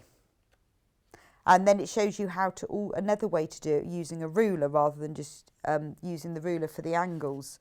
There's different methods of creating. If you want to make 4 flying geese at a time, she shows you how to do that. Makes the cutting and sewing process quicker. And then what can you do with the flying geese? You can make a quilt. But do you see what I mean about it being very sort of up to date? It's using colours that are very fresh, colours that are modern, that people are using. I mean, some of the fabrics, they're very traditional, they're very small fabrics, but they're the sort of colours and prints that are popular. So it is being brought quite up to date. I like the quilted handbag. It's very simple. All it's got is the flying geese down the centre. But it's very pretty. And there's lots of little tips in it, like why is the wadding smaller? And this is, well, because you don't get the bulk in the seams. And those are the sort of things that are often overlooked in books where they say, cut the wadding smaller. And you always want to say why. It's a bit like in a recipe, isn't it? Beat for 10 minutes. Why? Well, so if I do it for 5, what will happen? And they don't always explain that, do they? But there's quite a lot of times when you want to know why. And I think if you understand why, it makes you want to do it. Jules is nodding. Yeah. Well, you get it then if someone explains why you've been told to do that. And there's a lot of that in here. Then we're on to 60-degree triangles, so equilateral triangles. Really pretty. I like the placemat design, but it's making projects that you actually want to have. And then circles. So in here is the Drunkard's Path cushion that's on the shelf behind me. Can you see that? There we go. That's in here that Jules made.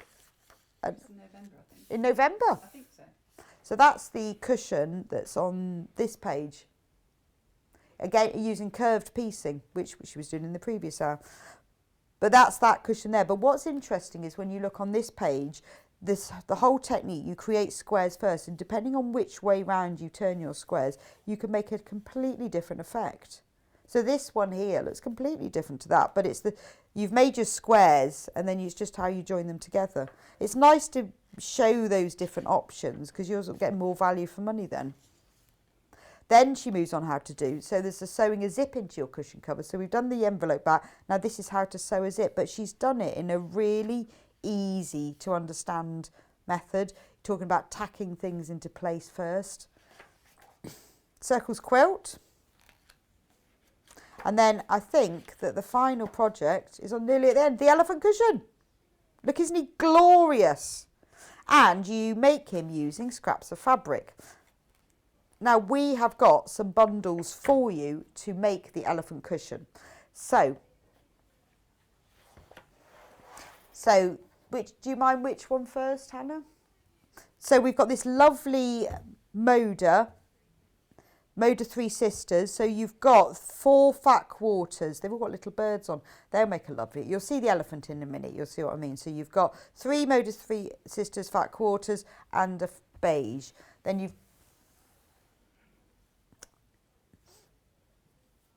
but these are 3 designer fat quarters and then 1 plain. So it's a really good way of getting designer fabric at quite a good price, because it works out as just over £3 a fat quarter. So with this one, you've got 3 sort of greeny blue fat quarters and a teal plain.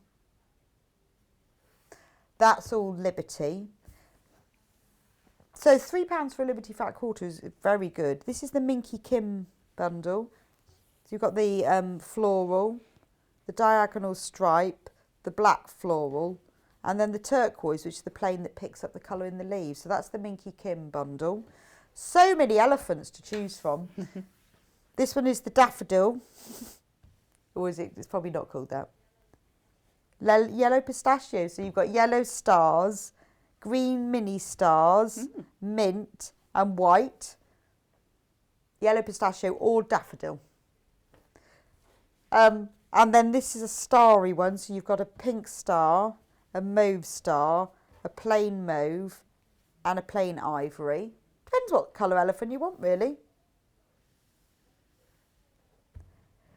And this is £6.99 because these don't have the sort of the Liberty or the designer. These are, but for less than £2 a fat quarter, so £6.99. So whether you want to use this for an elephant or you just want 4 fat quarters that go together really well, that's a really good price point, though, isn't it, for 4 fat quarters? And don't they blend together beautifully? So if you've got a fat quarter book or a fat quarter pattern, or you want a few extra bits of fabric, this one, leaves. So we've got like a mocha design on the background. This is from the Solstice range. This one is very limited. You've got like a limey leaf one, a pale grey leaf, and a navy one. So they're all leaves, but just different shades of. £13.99, 4 fat quarters, obviously all from the same fabric range, all goes together really well. There's only 3 left of this one if you want that one. Okay, so that's all the fat quarters. Let's talk to Jules about the elephant. Just to say, those fat quarters, that's a bargain. That is a bargain, isn't it? I'd have 2 together. Anyway, yes. So, elephants, you can see on the... You can bring them down. Shall I? Bring the elephants down. Oh, it's a bit heavy. Ooh. So, this is the one that we're going to make today.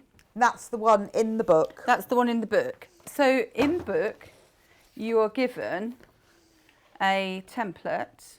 Don't know where it is now. Which you have to... Page 107. 107, I can't do my counting. There it is. It's right next to it, isn't it? Which you then have to enlarge. So you can enlarge it and that's what you get. So that size is what you get. But if you don't enlarge it, because I was thinking, well, what would happen if you don't know how to enlarge it or you have no facility to do so? That's what you get. Oh, it's upside down. You turn around. Sorry. So he's standing on his... Well, it's a very balancing elephant.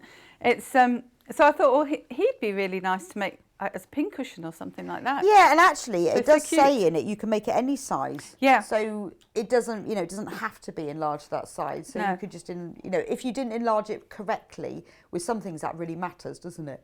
But with this, it doesn't really. No, not really. You just have to kind of squish That's the ears nice, a little isn't it? bit And then more. you could go like 75%. Yes, and you could have a them all medium elephant. Grabbing each other's Using, tails. any of these bundles or fabrics from your stash. It's quite nice, isn't it? But a pincushion's a really good idea. I mean, both of those, obviously, they came out of the fat quarters that I'd got. Oh, okay. And I did have a few bits and bobs left. So, you can make a mummy and baby elephant from the fat quarter bundle. It's a lovely project, isn't it? Because it really is. This section's called Beautiful Scraps. Yeah. And it is a lovely way of using up scraps. And you could put some of your own fabrics. If you bought one of these bundles, you could put some of those or special fabrics. Yeah. Or it'd be good for things like, when people make memory bears. Yes. Memory elephant. Yeah. Because they never forget. I was going to say. So if you wanted to make them from, from a child's clothing, or if you wanted to remember somebody from their shirts or something. Yeah, you could easily do that. Yeah, definitely. And you've elephant. got plenty of fabric if yes. you use those ones. So first of all, I did do it in larger size, but on my printer, I had to do it in sections. So I've just sellotape them together. And then you cut out, obviously you'll photocopy it twice, and then you can cut out your ear template and your tail template. Oh, do you trace him off then? Yeah. Right, okay. I also cut out a little bit of the head because you want to know where the ears and the eyes are. These buttons, by the way, I think maybe on our website. They were They were our buttons. Oh, so those were mine, but those buttons. If you need buttons, just go onto the website. You could search buttons. You'll find we've got lots of different choice there. And then what you'll want is some medium weight interfacing. Okay. So I've got the iron on, but you're probably better off having the sew on, really, because it makes no difference whether you've ironed it or sewn it, because you'll be sewing on top of it. Right. So it's just basically a lightweight fabric. Yeah. But an interfacing is ideal because it's no weight at all, is it? Yeah. But you could use a lightweight fabric. You could, if you wanted to. What you're going to do is you're going to be sewing your strips to it. Right. So if you do decide, as I say, I've got an iron on. What I want to be doing is having the reverse of my fabric to the iron side, sticky side, if you like. So just, if you're going to do that, just make sure you got it the right way around. Yes, yeah. Because you don't want to be ironing it later and go, and then oops. and then it will stick into iron, all which sticky happens to mesh. be regularly. We have the similar iron, probably. Yes, yeah, I know. It must be the iron.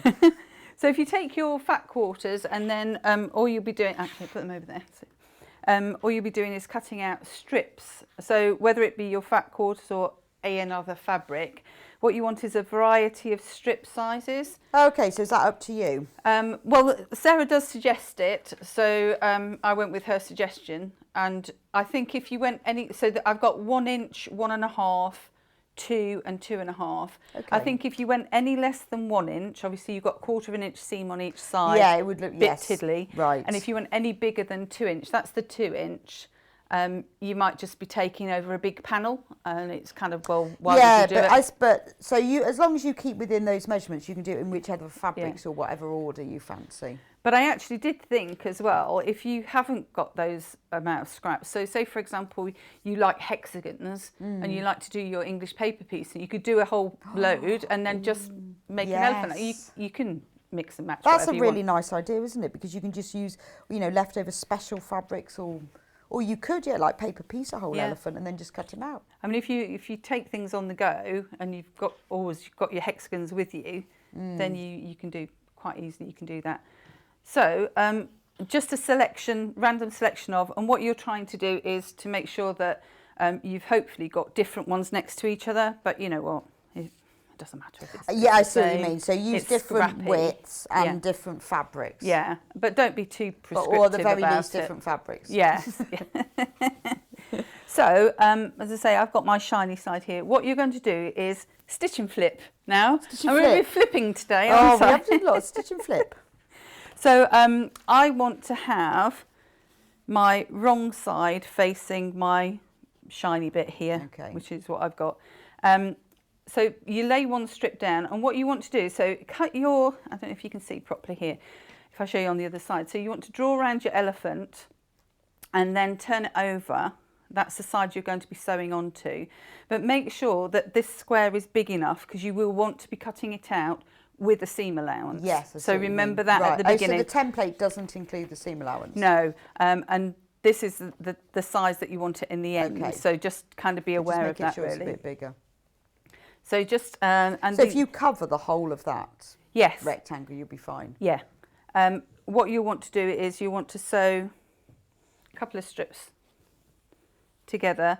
Start off, if you look to see where your elephant legs are, start off kind of in between if you can, and you'll go towards the tail and towards the head. Okay. So if I'll put the first one down and you'll see what I mean. So line up your fabric edges and sew 1/4 inch seam, and you can pin it if you want to. You know I won't. I know, I said earlier, you're either a pinner or you're not. I'm a pinner. I don't know why. I do sometimes, but I think it's probably because I just... No, I honestly think lazy. you either are or you're not. Who is it? I'm trying to think who I had on the other day who was. I think maybe Catherine was not a pinner. I think... Oh, hello.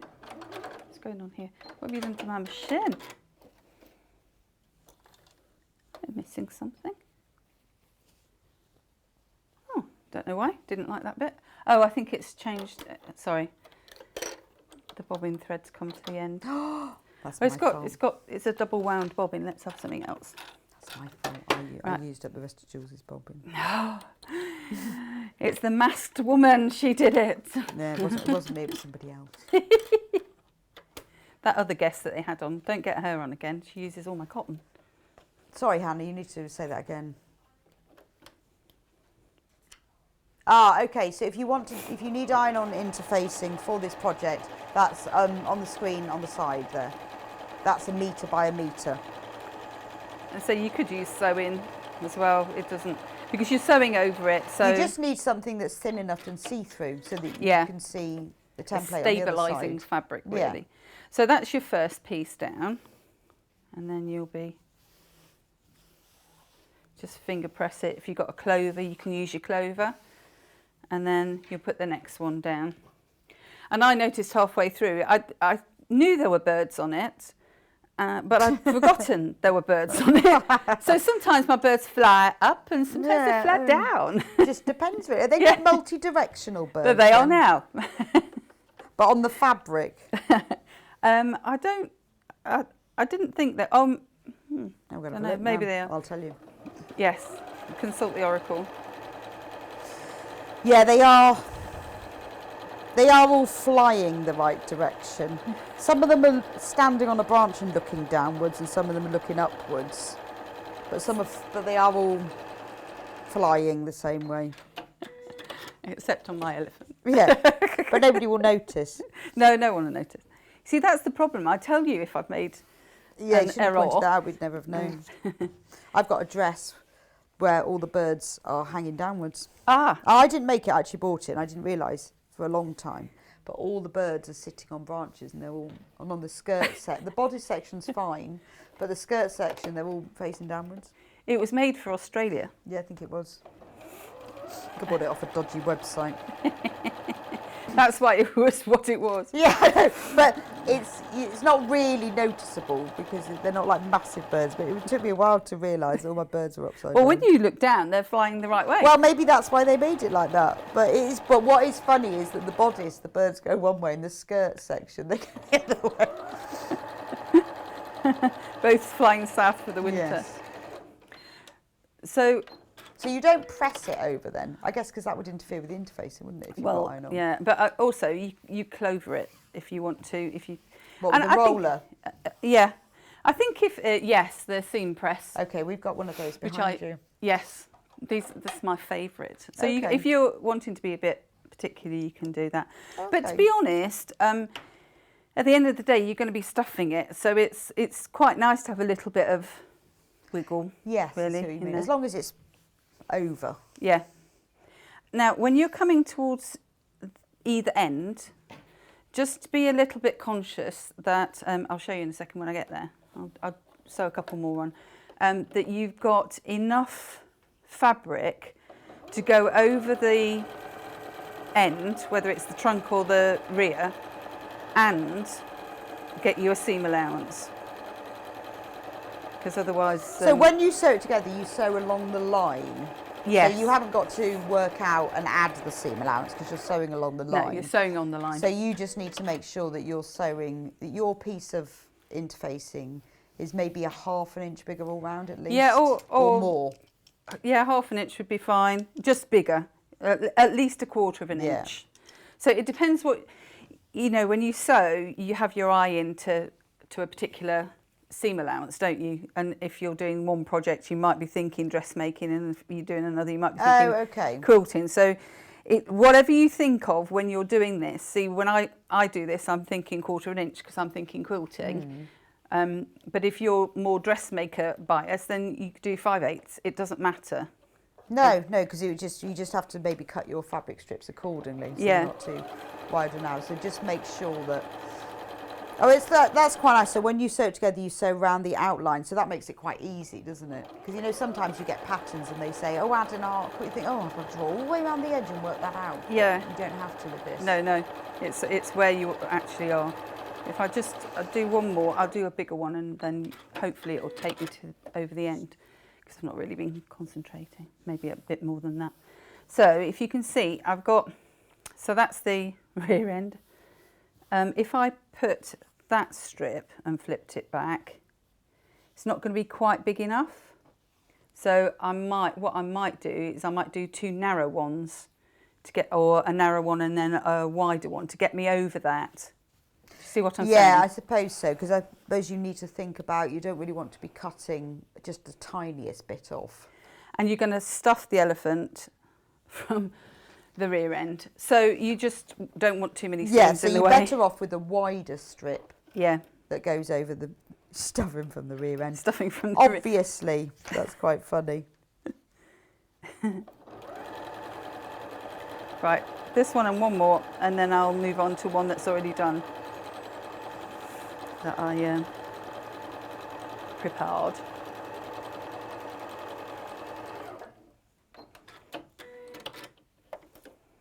Of course, it's just me stripping, as it were, all day. Strip him. Stripping all day. Actually, I've got, hold on, a bookmark is a big wide piece. There we go. But you can work that out when you get to the end, can't you? You can. So if you've got all your strips cut, it's probably best not to plan it too much. No, I think if you think about it too much, you can overthink it, and you'll spend half your life looking But at just what when you goes get to with the what. end, think, oh, well, I mean, you can always cut a wide strip, can't Yeah, you? yeah. Right, okay, so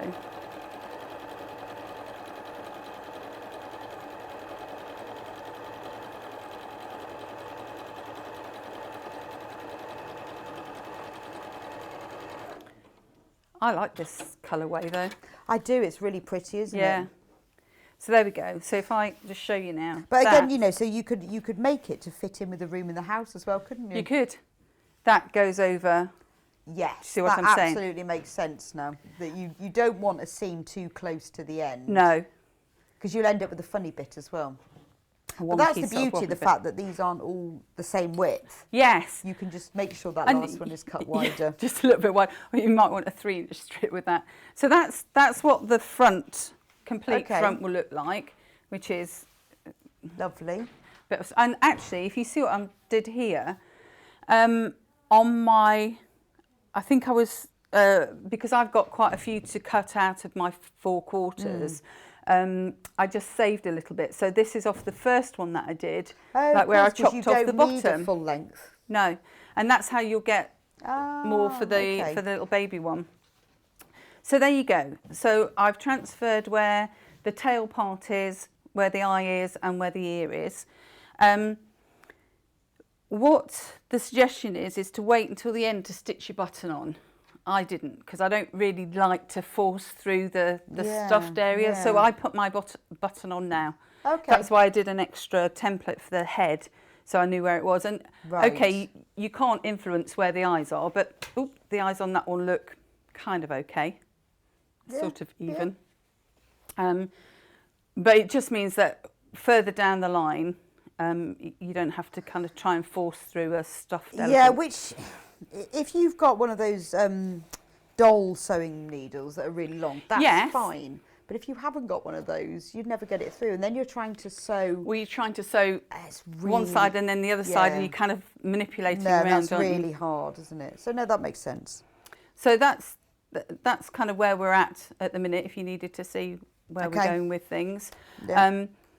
and you can do, obviously, because you're stitching bits together. If you want to do any embroidery on it, or if you want to stitch lace on it, or anything like that at this stage, that's when you can do it. You can Yes, put it all okay, on so there. you can put all the embellishment you want. Yeah. Yeah, so if you wanted to embroider over it, like put someone's name on, Yeah, yeah, be you quite could nice, do. wouldn't Yeah, it? Or if it was a memory elephant and you wanted to add some extra bits. and I did think if you plan, so you could see, you know how elephants have like rugs over the music. You could yeah. actually plan to put maybe some gold material Yeah, on you there could, or yeah. something. You could have can because make they it have all like sorts of- tassels on their heads, don't Yes, yeah, and on this one it was a very narrow sort of seam bit, so you could quite easily put a tassel in it. It would Yeah. mean that was kind of they? a You bit can really fancier. make it your own at this stage. Yeah. So so that's what we're going to do there, and then we're just going to cut around it. So you've got about an inch and about 3/4 of an inch or something like that. Oh, so you just cut roughly round it. Yeah. You don't have to worry about tails because we're going to put the tail on in a minute. I think they might be. Are they the left-handed ones? Oh, will they? Will that make Don't a know, I've got- difference? Because the I've got- cutting blade's on the other side or something, if they're I've not got working that- very well. it's- They that- might be. You can take that one and see what happens. Because if they're left-handed, the cutting blade's on the other end, and then I don't know if these are a bit sharper, I think. Maybe they're just blunt. I know that the left-handed ones we have do have red handles. But that doesn't mean say they are the left-handed ones. See, there's me. I just go for it. But they could just be blunt. Pick up what is there.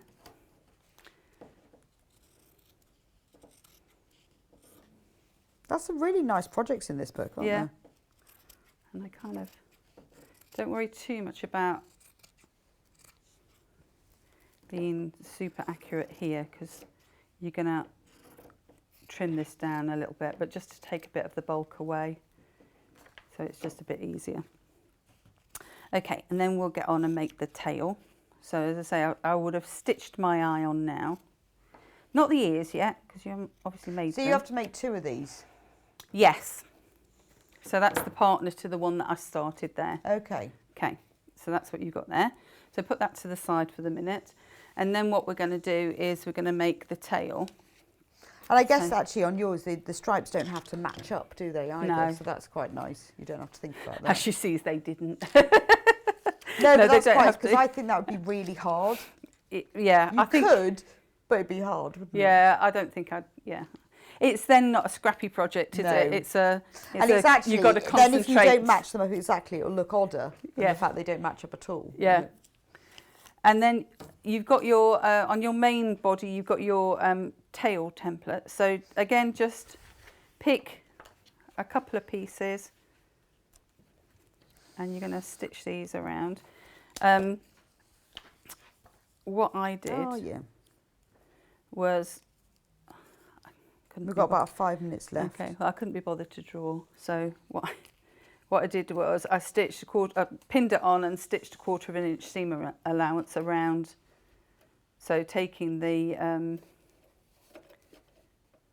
foot as my guide. And all you're going to do then is just turn it inside out, which I've got one done. And then this, oops, a bit further up, will go in that little space that we marked.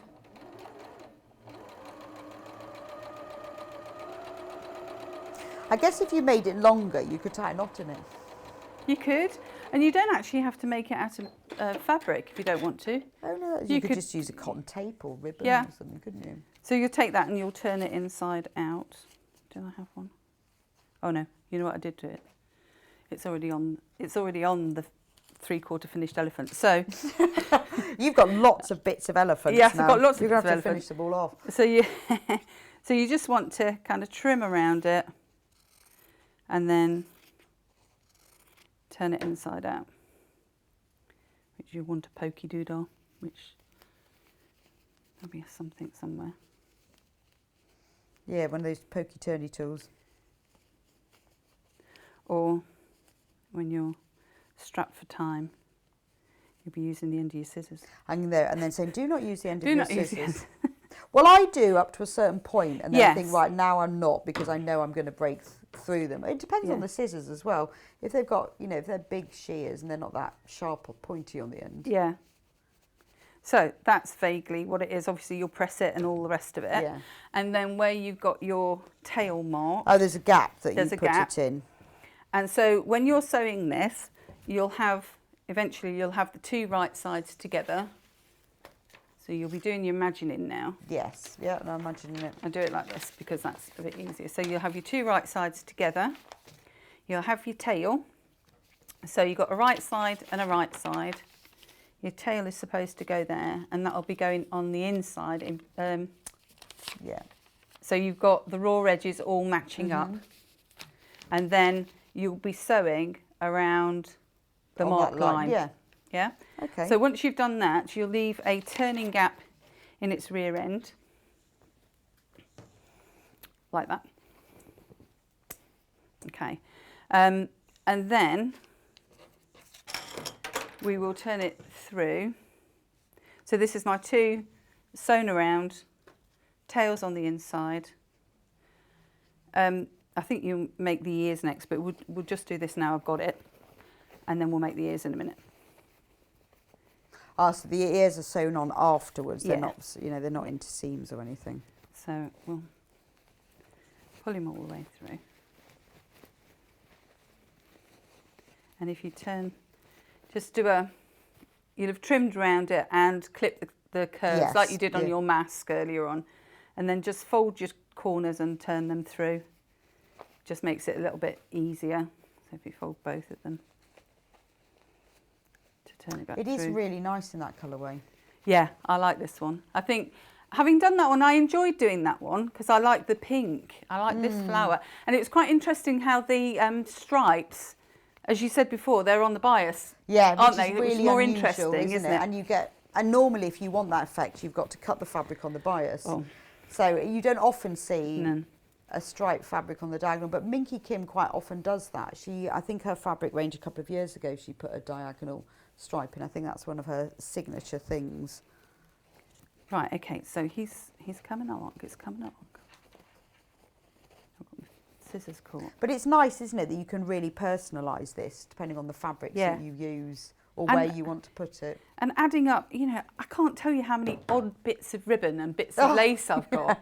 Probably loads of people out there have got the same sort of thing. You're creating this fabric What shall I do? yeah. Or actually. selvages. Yes. I love a selvage. Yeah. I mean, this would be perfect in selvages. I think you probably have to have a base fabric then. Yes. Maybe. But, sorry, it's right, while you turn him round, I'm just going to turn him inside, recap the book. Shrunk. So the Elephant comes from Sarah Payne's Quilt School that we talked about earlier. It's got lots of beautiful projects on it. It's aimed at somebody who's never done patchwork or quilted before, so it covers all the techniques, all the materials, all the tips and advice that you need, but it's got loads of projects in it as well. So if you are a more experienced patchwork or quilter and you just want some ideas and some inspiration, it's great. It's got lots of different tips in as well to help. You know, I like the fact that the elephant at the back, you know, that you could use to make as a memory elephant if you want to remember somebody and use their clothes, you know, or whether it's, you know, to remember a baby or put cub badges on or brownie badges or you know, all of the different things that you can do, or to remember a wedding, make one in your bridesmaid fabric, all sorts of things, because they're scraps of fabric. But there's lots and lots of other projects in here that are lovely. You know, some big, some small. You've got whole quilts, handbags, but it's a really nice, I think for £12.99, this has got to be one of the best value books I've seen for the amount that you get in it and the inspiration as well. So that's on screen at the moment. If you want to buy any of the Fat Quarter bundles, we've got bundles of 4. They're all different. There are different prices depending on whether some of them have got like Liberty and Mode or Minky Kim fabric in. Some of them are just are sort of basic fabric. So all different ranges. The Fat Quarter bundles that are £6 are bestsellers so far, which is amazing for 4 fat quarters. £6.99, sorry. £6.99 for the lavender and pink. And then the pistachio and yellow and pistachio. Yes, it's £6.99, make an elephant or anything else you want, but it is 4 fat quarters that you know that we have selected that go together. And the one that Jules is working with is the Moda Daybreak one, which is beautiful. That's lovely, isn't it? So for £12.49, you get 4 fat quarters, 3 of which are Moda. So he's right sides out now. So he's right sides out now. So all we've got to do is its ears. So you will have cut out the ear template. So that's your ear template. You'll have cut 4 of those. And again, you want your base fabric. So you can do exactly the same thing that you did before. Patchy ears then? Yeah, it's got patchy ears. Exactly the same thing that you did before. So you'll take your base fabric and you'll sew your seams along it. Now I've got 2 wide pieces here because that's what I cut off the original one. Okay, yeah, so you don't waste anything. No. So you'll then want to have another set. Obviously that's the one to do, but we're running out of time now. So I'll just do that one. And then once you've got that, you put the 2 together and sew around. Oh, same as the elephant then? Same as the elephant. And then you clip around, and you probably want to clip a little bit closer on the ears, to be honest, so that they turn through nicely. And you can also, like you did before, just clip into your seams, not through your seams, but clip into your seams so that it turns through. So we'll turn that one through, and then once you've turned a pair through, you get to this stage. And what I did initially was I did an extra, so that's what he's like from the other side. I did an extra template so that I knew just where as my a positioning guide. where my eye and my ears Yeah. were. And for the ears, so you've got a curvy bit and a slightly straighter bit on there. So what you'll be doing is that. Oh, So you make like a right, little okay. pleat, whichever Yeah. side you want to be on the front or So that however and you that want. gives the ear its little flappy, Yeah. its flappy shape. So the more you pleat it, the more kind of it'll stick out. And then you position it, so you've got your little guide here, you position it, so that's where you'd be sewing it. Oh, okay. So you sew his ears there. And you just sew that on by hand? Just sew that on by hand. And you can either do it now, which I found was easier before I stuffed it, or you can wait to stuff it and see what its head's going to look that's like true. and then Yeah. give it a bit more personality. But again, I just went for ease before I Well, stuffed thank you. it. That's been brilliant. I'm sorry it's been so rushed. That's all right. Just rushed, but that's lovely. I didn't get to stuff him. Oh, his I know, but bottom, we but get well, the there you go. we get the idea, and also it's nice to see him. Well, them made in another fabric Yes, as well. and actually looking at how different he is from that side to that side. Completely, yeah. It's nice, isn't it? Yeah. It's lovely, and Cool. it's a lovely way, as well as the book says, of using up scraps, but also, you know, to use any of these bundles as well. Yeah, definitely. So, thank you for today. When Thank are you you. back with us? Next Monday. Are you? 'Tis you and I again, I Oh, feel. it is me. I'm back Yes. next Monday as well. Bank holiday, isn't it? Yes. How did we Easy do? on the roads. Easy. It's always easy on the roads at early in the morning. Yes, we'll be back together. Bank Indeed. holiday Monday. It's supposed to be rubbish weather, so you may as well watch the So may as well telly. be in. So we are, well, in about 5 minutes, going to go to Yarn Lane. So if you are watching on the TV, don't worry, don't go anywhere. You can make a cup of tea and come back, and a biscuit. I fancy a cup of tea and a biscuit. But if you're watching on Facebook or on the internet, you need to move over to www.yarnlane.com. TV same, internet or Facebook, you need a different place. But before we go over to Yarn Lane, coming up tomorrow on Sewing Street, we have at 8 o'clock must-have gadgets. Loads of gadgets you must have. I think I've got most of them, to be fair. 9 o'clock, we've got Alison Marion in with a spring quilt and picnic quillo bag. Perfect. It's supposed to be a really nice day tomorrow, so that will inspire you for the spring picnic. 10 o'clock, blooming paisley fabric. And 11 o'clock, Alison Marion is making I've seen this, the most beautiful baby quilt from Becky Alexander Frost Red Panda panel. This is a panel that she has designed exclusively for Sewing Street, and Alison is going to create it into, I think it's a baby quilt for you. And at 12 o'clock, we have got 1 metre fabric bundles. Oh, that's good, because quite often we have fat quarters, we have half metre, we don't often have 1 metre. Anyway, Yarn Lane. If you want to stay with us to watch Yarn Lane, we have got Carol Ibbotson from Cool Wool Designs on with her brand new kits, these beautiful crochet bags. They've got wooden handles. She owns her own company, Cool Wool Designs, and she has designed this exclusively for us. It's a beautiful design. There's a choice of few kits. Now, if you want to get ahead, they are already on pre-order. So if you go on to www.yarnlane.com, you can scroll exactly the same as you do Sewing Street. You click on Watch Live. You can scroll down there and they are already on pre-order. So I will see you in about 5 minutes. We'll just get rid of Sewing Street and we'll be back with Yarn Lane. Thank you for being with us today. Bye-bye.